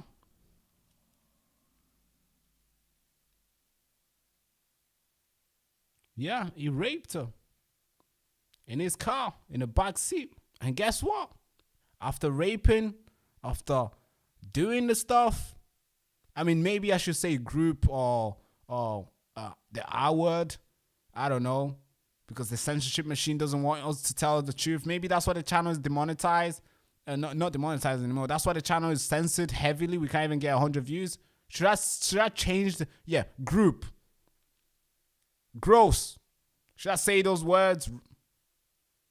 But I feel like if I do that, that's me disrespecting the victim. Trying to make it seem like the crime was not heinous. Trying to make the crime soft. Trying to soften the blow. That's if I change the language, but I choose not to. Because this is what he did. He raped the girl. And guess what he did? He knew what he was doing. He knew what he was doing before adding her. That she was 12. She's young. And he lied about his age. He's 33. He said, hey, I'm 19. And he goes to meet her. Takes her to the backseat. So he knew everything. He rapes her. And guess what he does? He gives her £100. He's like, hey, I know what I've done is freaking horrible. I'm sure he knows. Here's £100. Hopefully you won't feel enough pain. Hopefully you won't tell nobody. Hopefully you're going to come again. And hopefully your parents doesn't find out I'm on your phone. Here's £100, little girl. Text me when you wake up tomorrow morning and go to school. Text me when your uniform is on and send me a picture. Here's £100. Because I know I'm a monster. I've done something horrible. Here's £100 for you. Yeah, he gave her £100 after raping her. Sends her home. Freaking insane.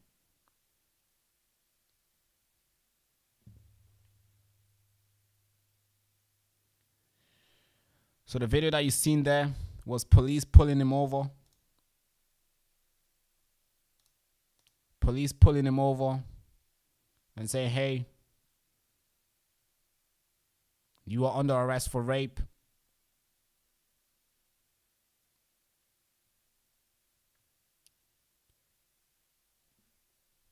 You are under arrest for rape. This is what's taking place in Britain Street. This is what's happening. And it's crazy. Because maybe a parent seen the phone. And the parent thought, oh, yeah, it's just, My daughter has a friend. But no, that friend is lying about his age. That friend is looking to do something evil. And he did. And he's been sentenced. I can confirm to you he's been sentenced for 16 years.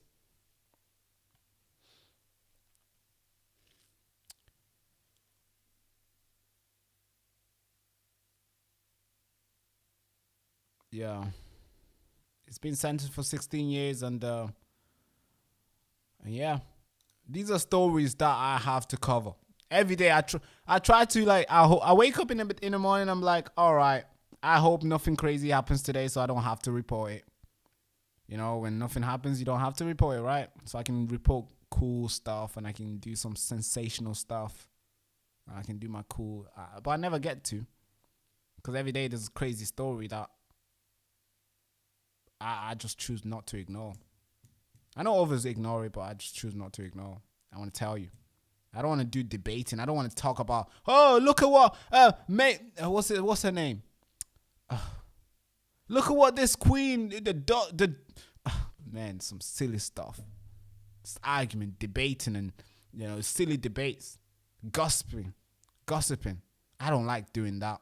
I don't want to come here and report to you who's gossiping what. Who's going where? Who said what? Nobody cares. I want to tell you the real news. The thing that's affecting you. The thing that's affecting somebody's door. Like this one.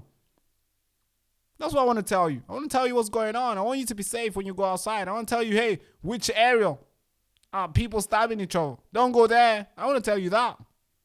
You know, what time? Don't go there. I want to tell you that. Things that's affecting you. The digital ID, all these crazy stuff. That's what I want to report. But that's becoming very hard. Today, my team said something stupid. I really got pissed at him. He said, hey, Barack, let's just change what we do. Let's do what these guys do. I was like, no, what do you mean? That's me giving over. That's me saying, hey, fuck all these victims and we're going to just do funny stuff that get views. And trust me, that's really easy to do because everybody's doing it. Oh, let's cover something else. There's, you know, some fun stuff. You know, let's play victim on something. That's really easy. Like literally today when we were talking to YouTube about being censored, it was like, hey, what if maybe it's the title, maybe it's the videos that we do. What's wrong with them? I don't see anything wrong with reporting what's going on. But yeah, maybe that's the... I'm like, no, bro. You're giving in, bro. Cast it out. Cast the demon out. Telling you to give in. No, we're not going to give in. We're going to fight.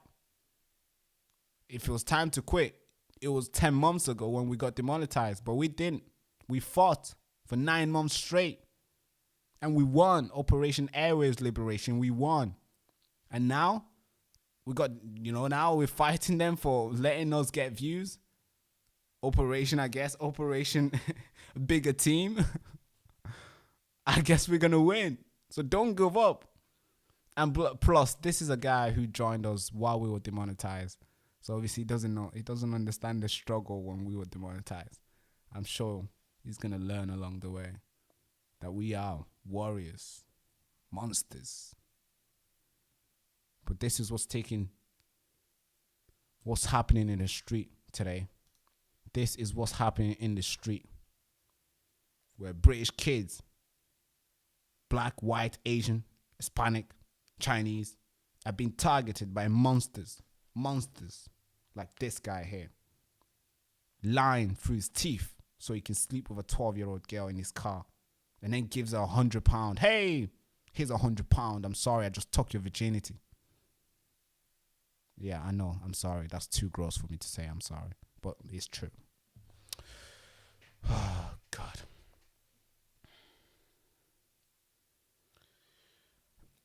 All right. Don't know what to say to you guys, but that's the story. That's the freaking story today. Okay, let's move into the next story. Oh, story number 3.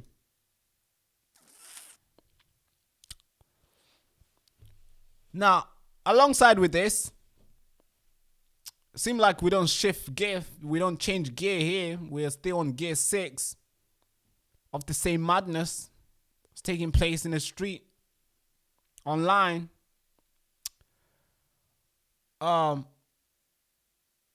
Yeah, same thing, basically. Same thing. Same freaking thing. A father this time talks about what happened to his daughter, and the police did nothing. Nothing. It's crazy how you can call the police like, hey, police, somebody just done something to my daughter. Please come talk to her. Come see the evidence. And police will be like, yeah, we'll be there in the next. Call us back. And they won't come. Closed case. You know, the case will be closed. But for some reason, if you call the police and be like, hey, police, I'm catching this guy. I'm chasing him. You know?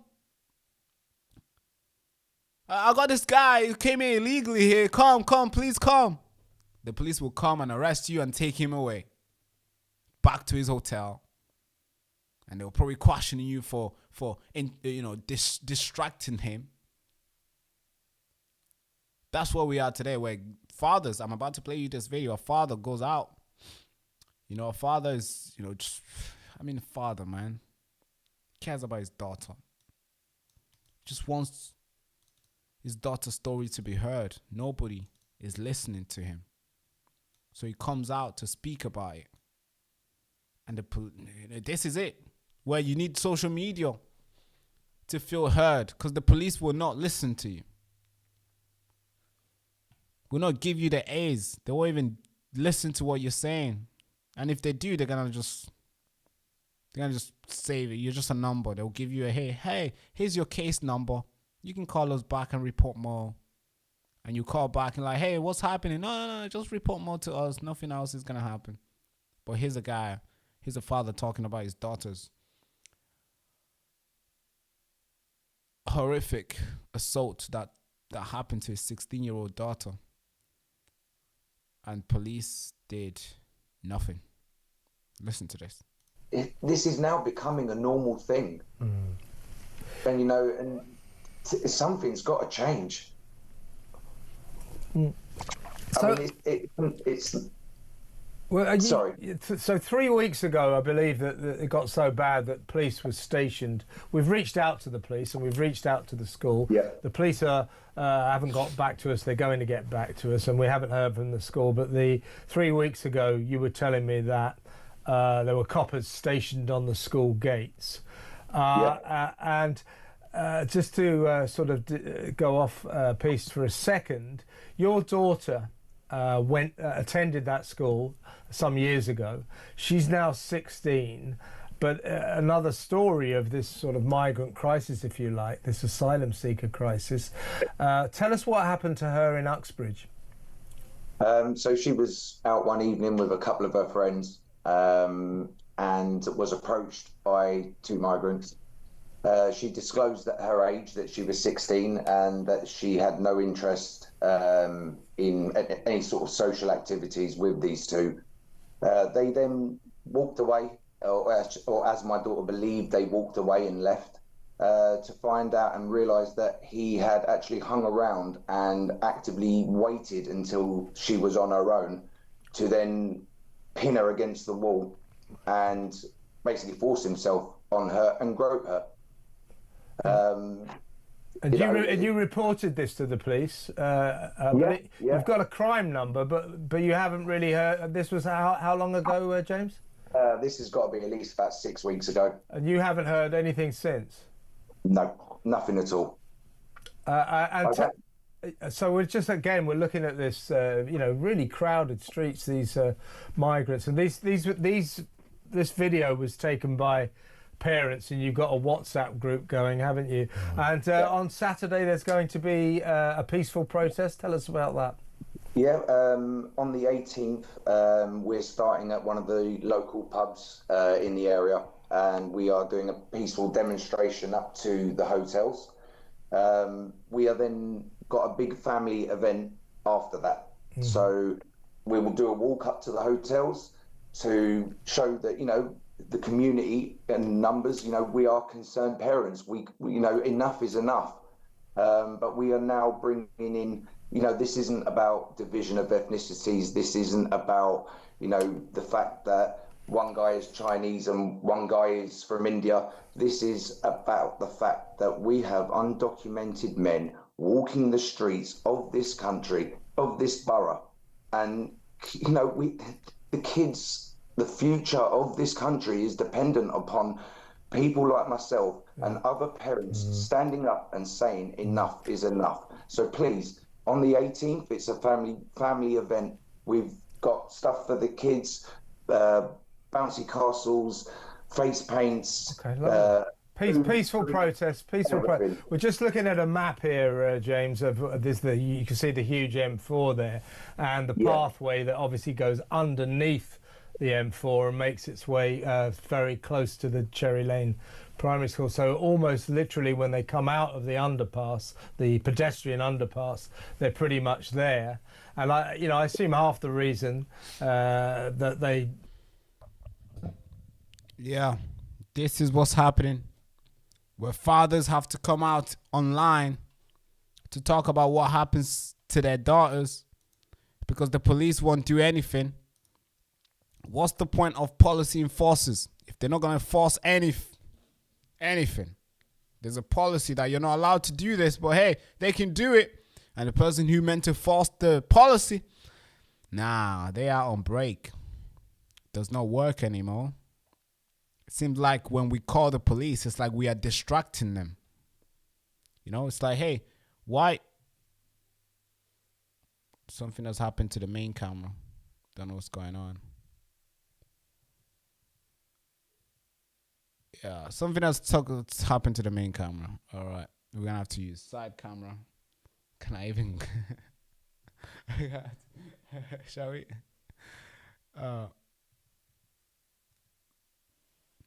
Wait, no, it's not just side camera. It's everything. So,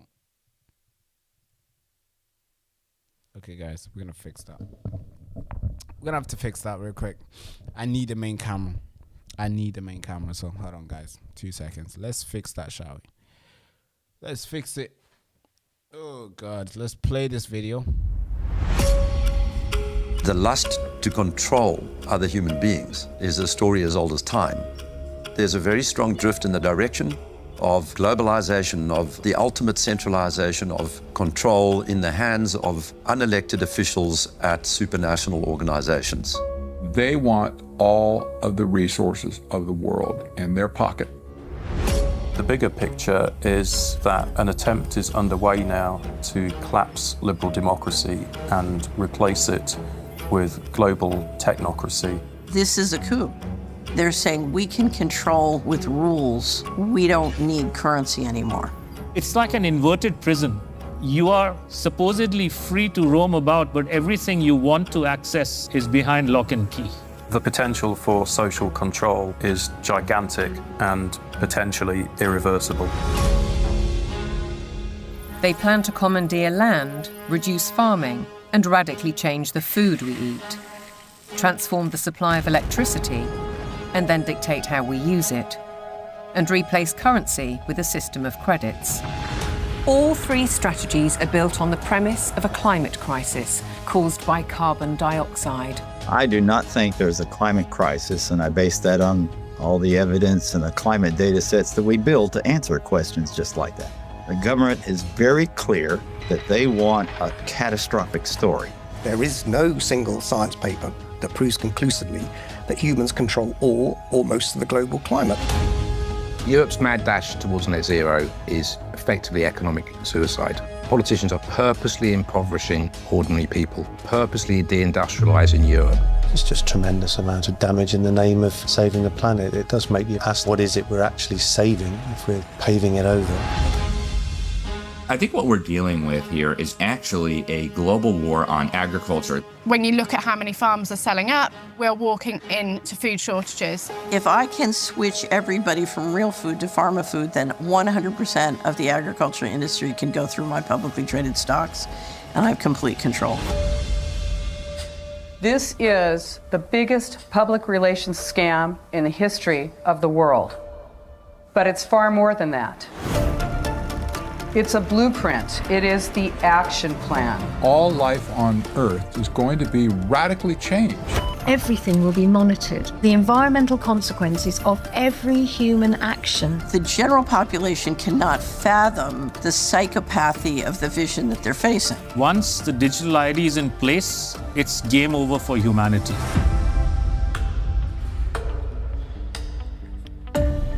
All right. Okay. All right. Seems like the camera's back now. Isn't that a good thing now? Can we have one day where everything goes well? Well, this is life. Not everything will go according to plan, I guess. This is freaking life, right?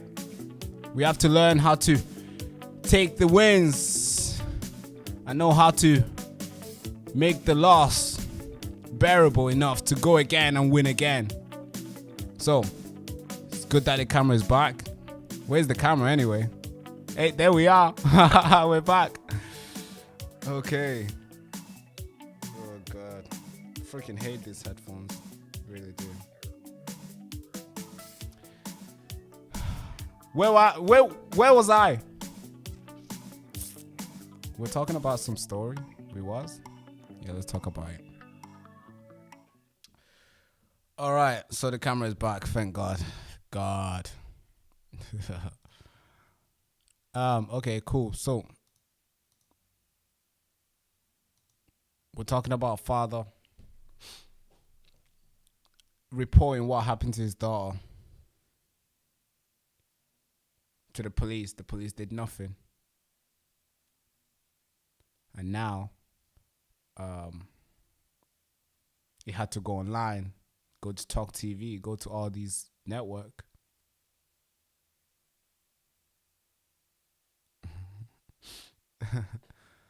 Sorry, I just got distracted by a comment here. Yeah. He had to go on BBC. Not BBC, what the fuck? What's going on today? He had to go online on these networks so he can tell his daughter's story because the police said no justice for your daughter. What's your name? Nobody cares. And this is where we are right now. There's so many stories like this where fathers feel like they have nothing else but to come and tell the public what happened to them because the police know, everybody know, and the police is doing nothing. And now every single day now, protest is like a normal thing in the UK now. Just protesting, everybody's just protesting. Because when you go to the people who meant to help you out, they're like, nah, not you, not today. Just, hey, here's your case number. Here's your case number. If anything happens, just call us and update us. That's what the police really is. Something bad could happen to you. They would just say, yeah, here's a case number. Yeah, case number, case something, 0009516, something case number. Because something, it happens to all of us. I call the police too. Yeah, I know. Even though I know they're useless, but I still call them. But it's always the same thing. But you wish, because you're in like desperate. You're in a desperate situation and you pray and you just like, police, please come. And they're like, yeah, here's your case number. Call us and update us. After 30 days, yeah, case closed, nothing happens. You're lucky to even have you're lucky to have that number for 30 days because they usually cancel it after 48 hours. 3 days, they're like, yeah, nothing's going to happen to you. Nothing for you. Done. It's okay. Case closed. You receive a letter or an email they usually text you on your phone. They're like, yeah, case closed. I'm sorry. Thank you so much for wasting your time though. Thank you so much for having us as the first option in your mind when something bad happened to you. Thank you. But your case is closed now. But it was good listening to you, meekly begging us to come and help. But thank you so much. Case is closed. Oh, that's the Great Britain today. Father, alarm is going off. So you can tell we are.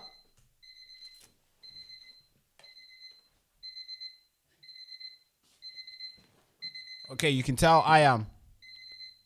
You can tell I have to go now. The alarm is going off. There he is. It's time to go now, I guess. But shall we squeeze the next video? Let's squeeze the next story. Like, I want to squeeze the next story.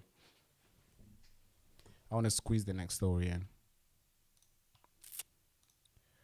Oh God, we got like 3 stories here. I want to choose the most important. I mean, all of them are important, but since we only do one, I want to choose. I mean, we can cover about Islamic preacher telling his followers that Muslims in Birmingham should show no mercy. They should show no mercy to anybody. To all those Maccabee fans.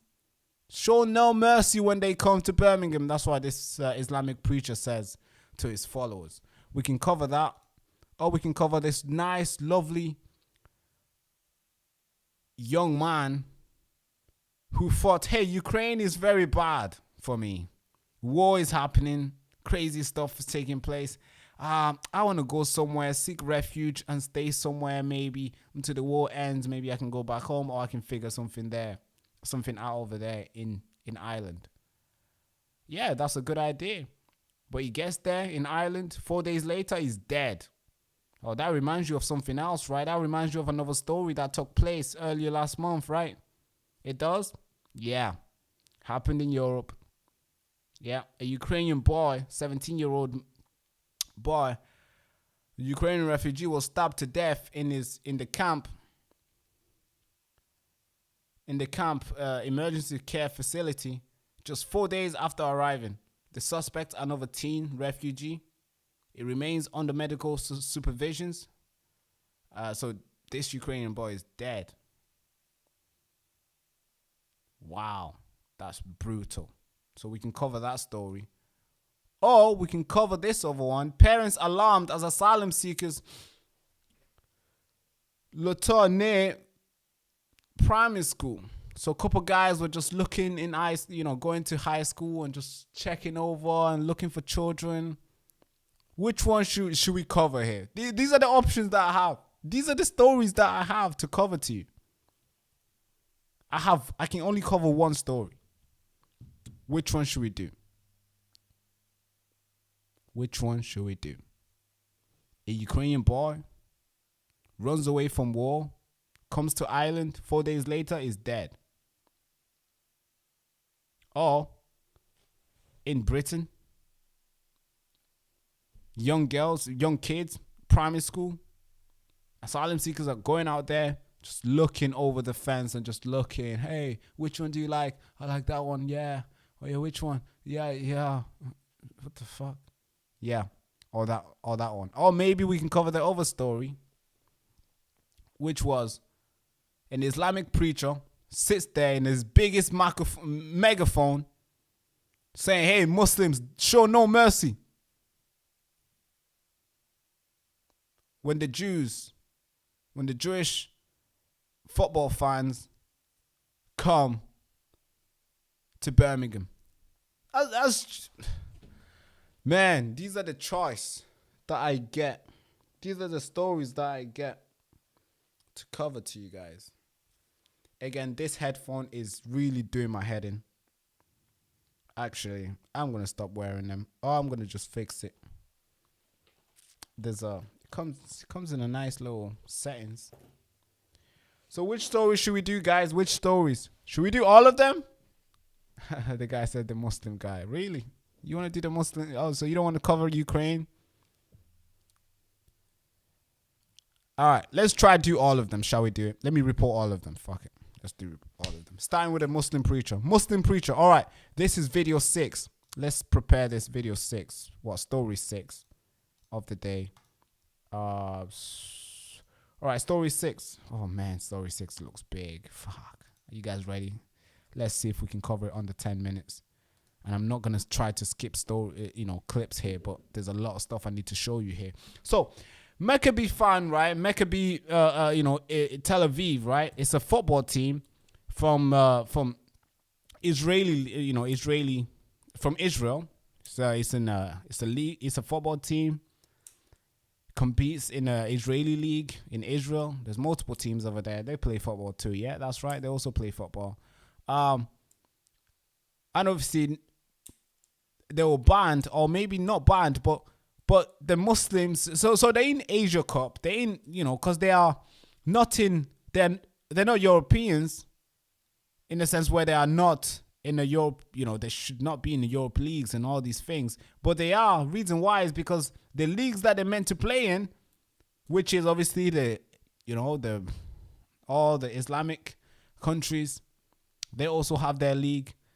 But those guys don't want to play the Israelis, the Israeli team. So in 1993 or just the early 90s, the FA and all these football organization came together and said, all right, we got to do something for these guys. They got to be able to not just play in their own league at home, in Israeli league, at home, but they got to also compete in international stuff, like, with other countries, with other teams that are not in the same league as them. So like the UFA was Champions League, the Europa League, the Europe Conference, all these sort of things. So in 1994, they said, all right, cool, we're going to make you guys play in this Europa League, in Champions League and all these sort on. And that's noble, right? That's good. So for those people who are wondering, hey, why are they playing in Europa League? Yeah, that's the reason. The other team did not want to play with them. So yeah, they've been playing here in Europa League. So now they're able to compete and see if they can win something for themselves and recruit fans along the way and sell merchandise along the way and keep the business booming. So now we get to today's story. So obviously it's a Europa League. They're coming back. They got a game with Aston Villa in Birmingham, November 6th. So, as you already know, the situation with Gaza, the Palestinians, most Muslim in the UK are fully devout supporters of Palestinians in Gaza.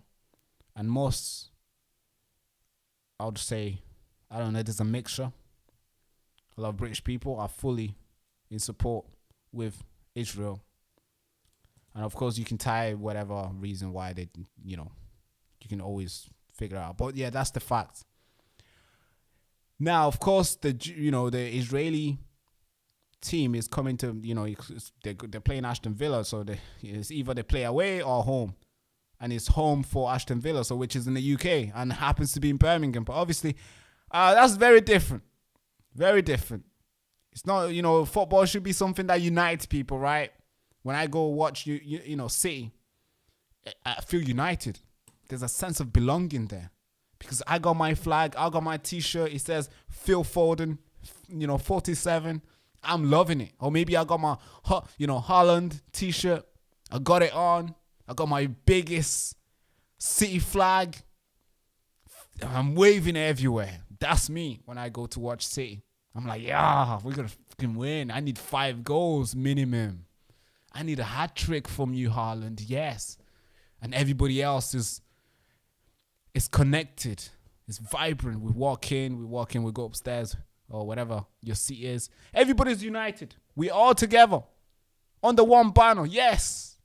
Black, white, Asian, Chinese, Hispanic, people traveling across the globe to come support City. We all united and we're singing the same song. We're jumping around. Hey, we are just as crazy as we can. We are all united under one. Forget skin color, forget religion, forget all that. It's a football, for God's sake. We are all together. I mean, that's what you would assume, right?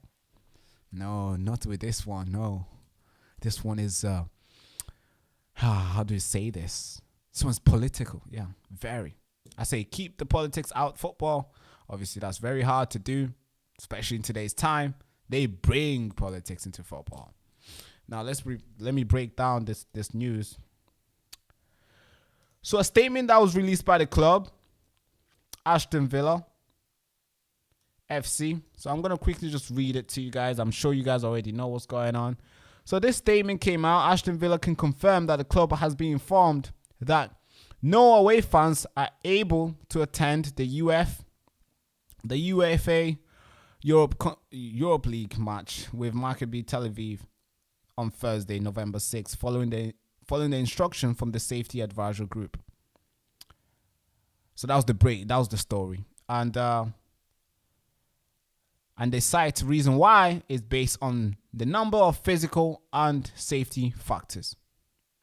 That's why they said that's the reason why these guys will not be able to come in and watch their team play, because physical and safety factors. But then when you go to see all these ministers like Ayub Khan, they're all championing, praising, and laughing and enjoying themselves. You kind of have to ask yourself, like, is it because of safety, or is it because these MPs lobbied the safety board to say no, don't let them come in? The safety advisory group. Maybe you might be thinking, yeah, maybe that's why because why would an MP say this is good? Why? Here's a video I want you to watch. This is Ayub, it's a Muslim MP, Ayub Khan, praising and singing joys to this decision. It's insane. Watch it. News for the people of Birmingham and, most importantly, the residents here in Aston.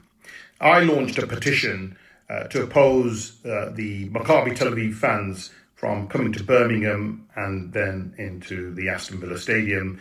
The surrounding ward of Aston is a ward that sits within my constituency. And I had many residents and businesses express concern of the Maccabi Tel Aviv fans from coming into our area. Clearly, we have all witnessed the scenes in Amsterdam, the violence that was displayed by the fans the night before the match. We all watched and listened to those vile chants of hatred and racism. And so there's no space for that kind of behaviour here in Birmingham. There's certainly no space for that kind of conduct in Aston.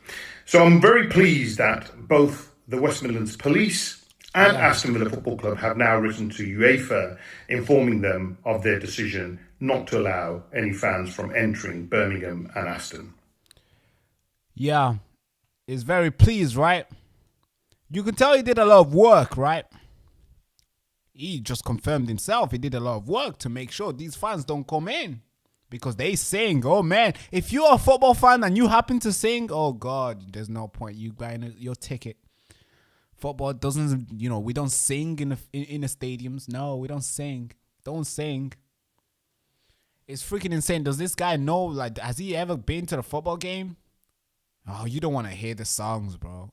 You do not want to hear the song.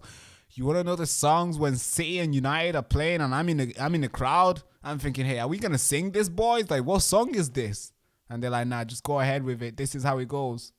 And you're like, whoa, don't say too loud. There's kids here. No, the kids are singing as well. Does he know how brutal the songs are? I know, but of course he knows, but he lobbied so hard to make sure these fans don't come in. And which is kind of stupid, because football is an entertainment. I don't know if that's new to you, but it is. And they play to entertain the fans. On the stadium or on TV. And if you're going to be like, hey, we don't want you to come in, what's the point? The whole point of these guys playing is to entertain the fans. Yeah, forget, okay, yeah, they might win some trophy. No, the whole point of football is to entertain fans. And now, hey, we're going to lobby so hard to make sure the fans don't come in because they sing the songs. And the police said, hey, that's a good idea. Yeah, they sing the song. I agree. They should not come. And guess what? This is the story we have, and that's the statement we have to report to you guys. This is a statement. Yeah. So they can stop these guys. I mean, there's a lot of things that we would like the government to stop. You know what I mean? Like, there's so, oh man, if you was to ask Barack, what sort of thing would you like the government to do, like, to stop from happening right now? Oh, I can come up with a whole list. And they've not been able to stop any of them.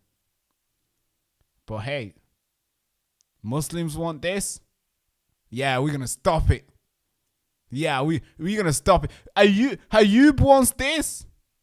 Ayub Khan wants the Jewish fans to not come in, yeah, we're going to stop them from coming in. That's how easy it is.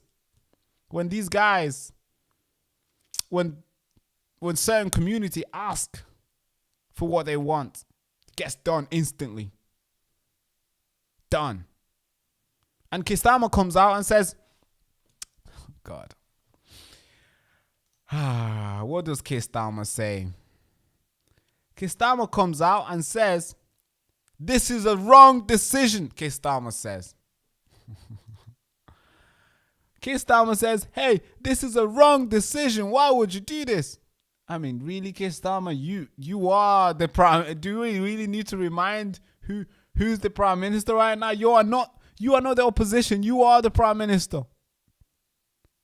If you think it's wrong, fix it. Go on, fix it. You see, politics is like, these guys do nothing. I actually say, if you are, I mean, I don't want to come off the story here. I want to stay with the story because sometimes I rant for too long and I make the stories longer than they should. But this is what politicians do. They just talk. They're good at talking, gaslighting. That's all they do. Keir Starmer is talking like he's in an opposition. But no, you are the leader here. You are the one in charge. If you think this is wrong, take lead. Take action. Do something. Reverse it. It's your country. You decide. But no, you're going to just tweet. And then, yeah, hope everybody forgets and everybody says, all right. And then those guys, whichever group requested this, just take the win. This is insane. Now I want to go to the story here. I don't want to miss this one out. I really want to deliver this. Because here's what we see now. That not only they don't want the Israeli fans to come in, but no, they want more. They're asking their brotherhood, the misters in Birmingham to show no mercy. This is a famous imam. This is a famous preacher. Not just in the UK, but across the world. He's watched on TV. He's watched online. He preached every single time. He sends a message to his people saying, hey, show them no mercy when they come. Fucking hell. It's freaking insane. Watch this video, guys. Show no mercy. Here it is. We safeguard the vulnerable from any type of exploitation. That is the character of a Muslim, or has a Muslim as a rahmah. This, remember, rahmah is in its place. It's in its place. When the Tel Aviv fans come to Birmingham in a few weeks, we will not show them rahmah in Birmingham. But it has its time and place. If you meet an IDF soldier and you charge him riba, there is no riba. You can take from him. Take, not give. You meet this IDF guy and you say, you know your team's gonna win. And you say, okay, if they win, you gotta give me $10,000. Your team wins, you take the $10,000 from him. Is it haram? The answer is no. If your team loses, you don't pay him. That is the ruling. That it applies to people like the IDF. But does it apply to the honest Dutchman who's an honest person, a nice man, who doesn't have any enmity against Islam? And there are so many Europeans like this. That we as Muslims must be upright role models for those, for Muslims and non-Muslims living in Europe, in order that they know the true image of Islam. Yeah, of course. That's the video there. So somehow this guy's not gonna get his door kicked in. Yeah, I would like to see this guy get his door kicked in, inciting violence. Maybe get 3 years in prison as well. But no, that's too much for you to ask, Barack. Why would you even say that? Why would you even think of that? It's way too much to ask. Let him Let him exercise his freedom of speech. Tell his people how he feels. Mobilize his young youth. Be a role model, I guess. Preach, brother, preach. Yeah. So you want to know why Keir Starmer is doing nothing about this? Because it's coming from the top. And he's there saying, hey, this is a wrong decision. Yeah, it's a wrong decision. Yeah, you are just a puppet. Or maybe you have no power at all. Or maybe you have some people you don't want to offend. Ooh, I know that's touching the wrong, I'm touching the wrong spot right there. Maybe the censorship machine is going to get harder on me, but I'm touching the right spot right there. Maybe you do not want to offend this group. This group is like, okay. All right. Next story. Shall we move to the next story? You don't want me to carry on, do you?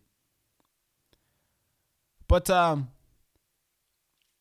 want to show you something else. In addition to this story, this story itself, I don't want to move too far. I want to stay on this. There's one more video I want to show you. Because when you're in Britain, you should, we're in Britain, the UK.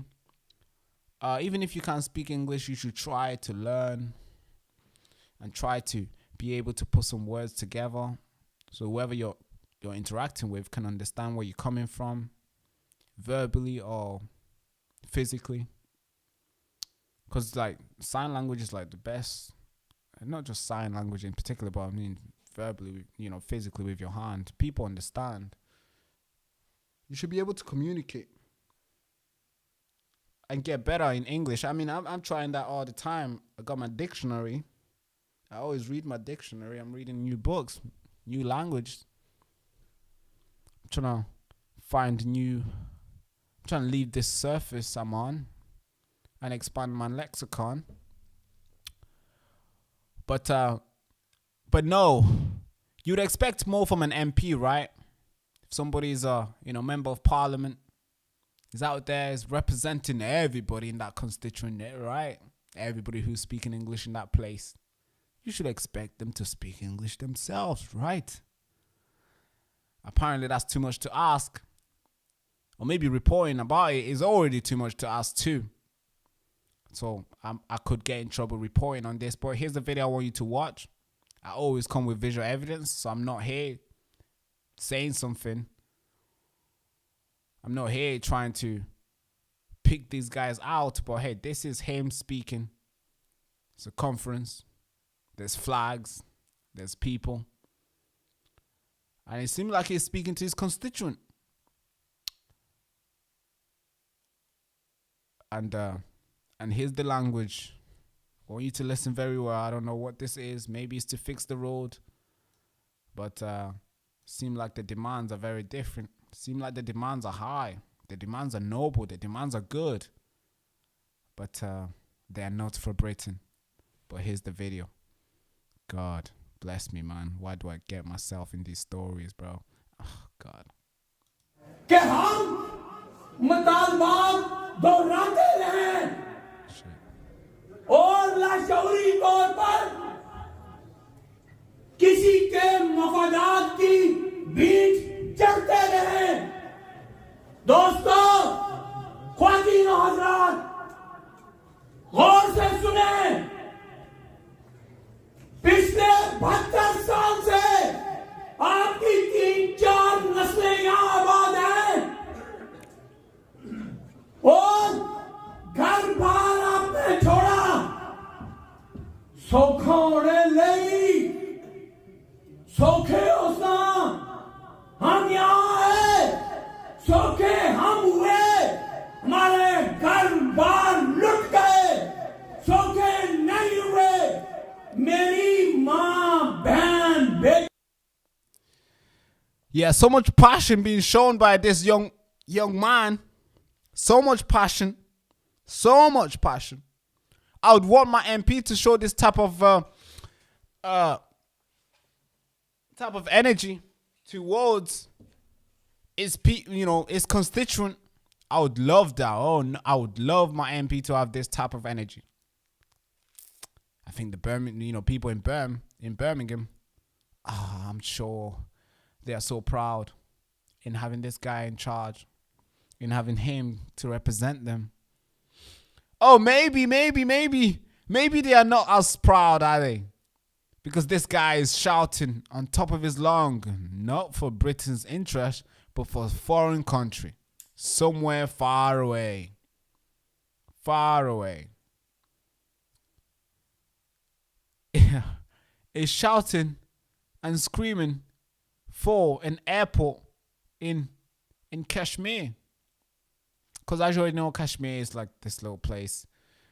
They share a border with India and Pakistan.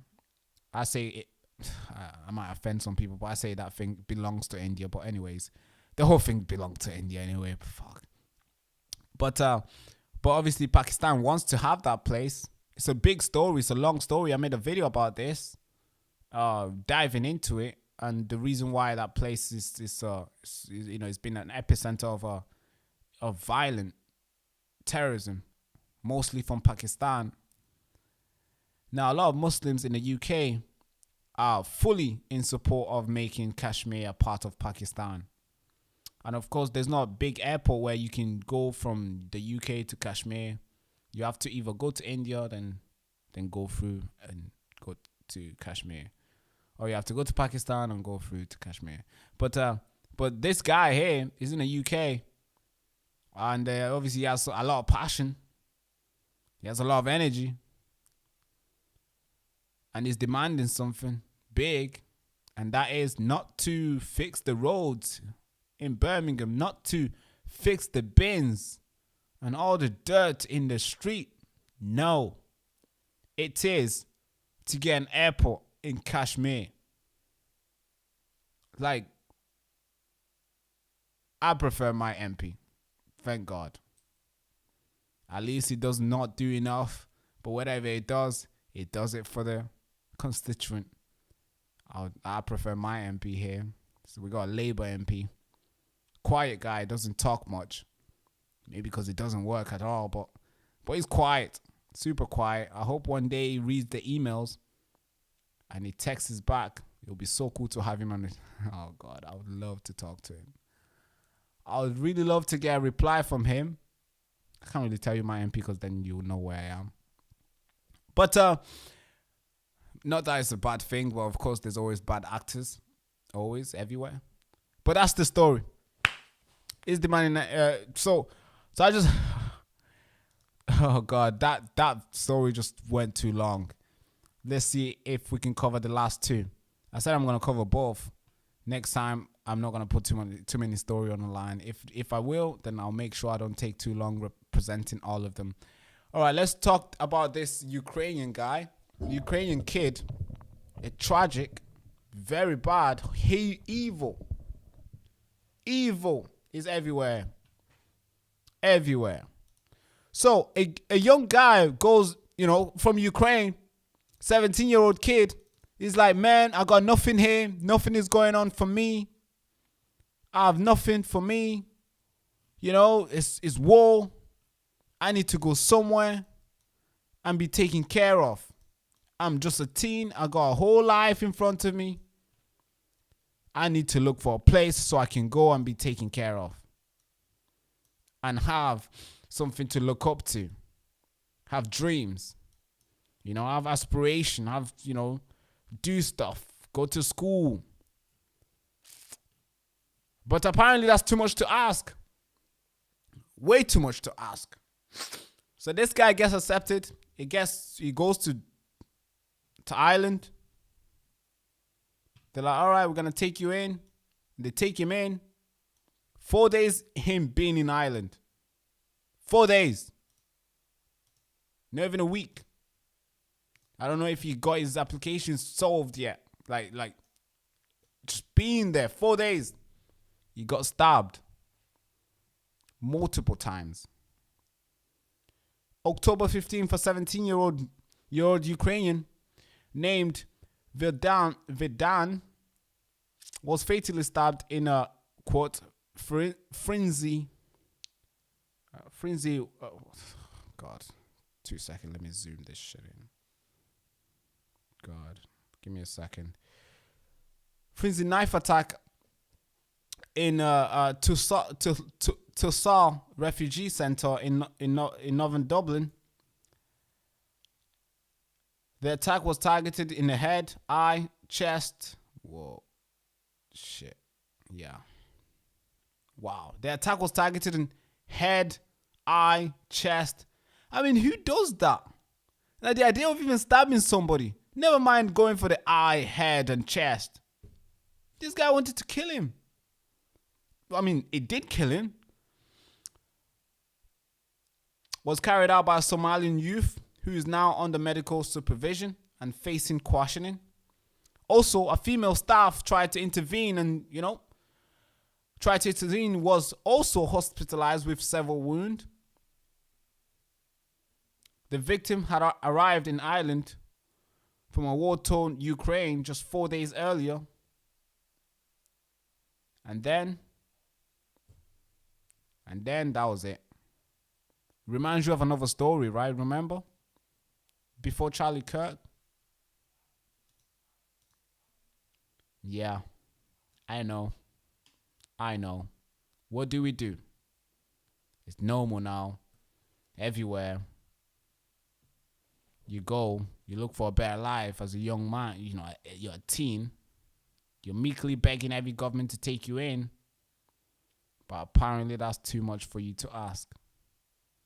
Way too much for you to ask.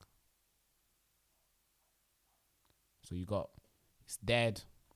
At the Irish refugee center, where they had not criminals there, but they had other kids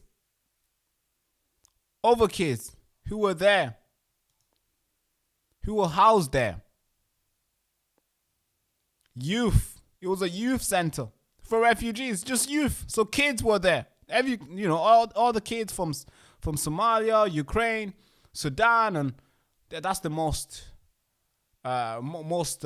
applicants are coming from there. Just youth, 16, 14, 13, 17, and they're all together. You would think they'll be playing football, having fun, reading, researching, learning the language and doing all the cool stuff, and praising that their dad's parents can unite and find each other along the way in the future. No, that's not happening. They're going out there stabbing each other. That's today's world. That is today's world. Stabbed, dead. It's insane. 17 as well. Wow. Covering these stories are really hard to cover because when I was 17, what was I doing when I was 17? Oh man, I was so active. I wanted to be a footballer. I wanted to play with Messi. I wanted to play for City. I got close, really did. Yeah, I was just playing football. If you didn't see me home, then he was at the pitch every day, Monday to Sunday. I would play for a Sunday league, so I can just go and do my skills and do my trials and just play around with old folks. And I'll play for the league. I'll go to school. That's what I was doing at 17. I mean, I don't know how, it feels so bad to cover these stories because that guy, life was ended at that age where he was just, of course, given what he has experienced, it was already hard. But life had a lot, he had a lot to give. He had a lot in him. He had 80 years left to live. But apparently, in today's world, we have people who are saying, no, you've lived long enough, 17, now you gotta go. I'm gonna stab you in the neck. I'm gonna stab you in the head. I'm gonna stab you in the eye, chest, and all of above. Yeah, that's the story there. Ireland. So it's not just happening in the UK. The whole Europe is broken. So something needs to be done. Something needs to be done. All right. So that's that story there. Done. All right, we have one more story. Can we cover this or should I go now? What do you guys think? Should we cover this? Yeah, I think we're going to leave this. But I feel very bad leaving. You see, this is the way I feel. I always feel bad leaving these stories. Because this, again, is children. Children in primary school. Milton Keynes. Parents raise alarm over asylum seekers loitering near school gates. Police dismiss concern as cultural issue. What? Sparking outrage. The incidents highlights tension between community safety, the government housing policy, and public trust, raising urgent questions about protecting children, while also accommodating vulnerable refugee.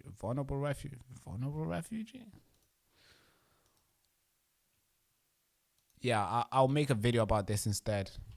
We're gonna end the live today. We've covered at least 8 stories today. That's a lot.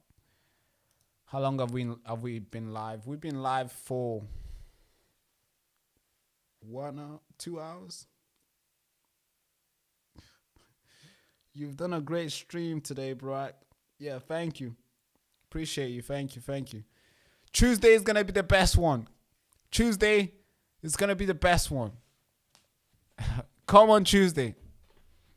I want to see all of you guys on Tuesday. I think that's too much to ask, but if we can get half of you guys on Tuesday, that'll be good. We got 15 right now. If we can get 7 or 8 on Tuesday, I'll be really fine. I'm proud that we always have somebody watching. Thank you guys for always tuning in. I appreciate you, every single one of you guys. I appreciate you guys. Thank you so much. So, how do we end this? I want to play music before I end this live. I actually want to play some music, so I was listening to this music. Oh, the live stream is ending on time, a good time, because I got a business call I need to take. We're working for something for you guys. We're working on a product for you guys. You guys will love this. So I gotta talk to one of the experts, making sure it's safe for me to do it. Don't want to get sued. Yeah. I don't even. Yeah, that's the worst thing that could happen to us right now. Tuesday is gonna be one of the best. So I want to play some music. There's a song that I like. I really love this song. Yeah, let's play it. Should we play? You want to listen to it? Let's play this music. Should we play this? Let's play it. Let's get this mixer going. All right. I usually talk through this. I usually talk to this. How can I end this? How can I end this stream? What should I say? Should I say thank you for coming on and joining us today? Oh God, I love this song. Actually, we're gonna be going live. Every time when we come live, we're gonna play this. We're gonna play this.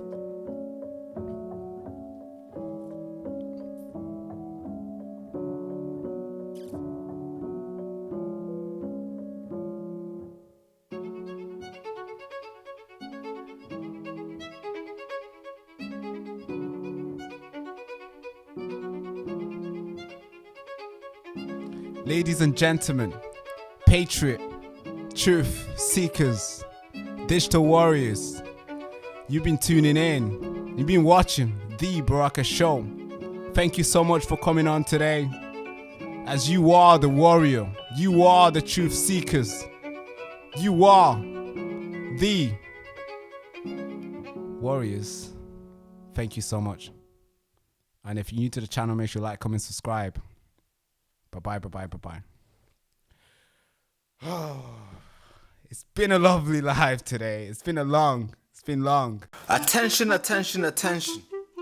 This is not just a normal t-shirt. This is your battle armor in this war against lies and manipulation and deception. And when you wear this t-shirt, you are not just making a statement. You are drawing a line in the sand. And you're saying, I will not be silenced, I will not be bought, and I will not be steered. Every thread in this t-shirt, screams defiance. Every letter of I fund the truth, not propaganda. Or maybe every letter of the nation needs to know is a rally cry out for independent thinkers, disruptors, the people who refuse to bend to the mainstream media narrative. We need your fund, and this is your chance to stand up, to speak out and fund the fight for the truth. Don't just wear it like a regular t-shirt. You have to live it. The nation needs to know you're gonna live it. Yes, please. I need you to fuel the resistance. Be the reason why the truth survives in this country. Please get yours at thebarakashow.com. And thank you so much for keeping us on air. Thank you. In the shadow of the digital gulag, we fire up the truth cannon and blast through the lies. And the show host, Baraka Amuri.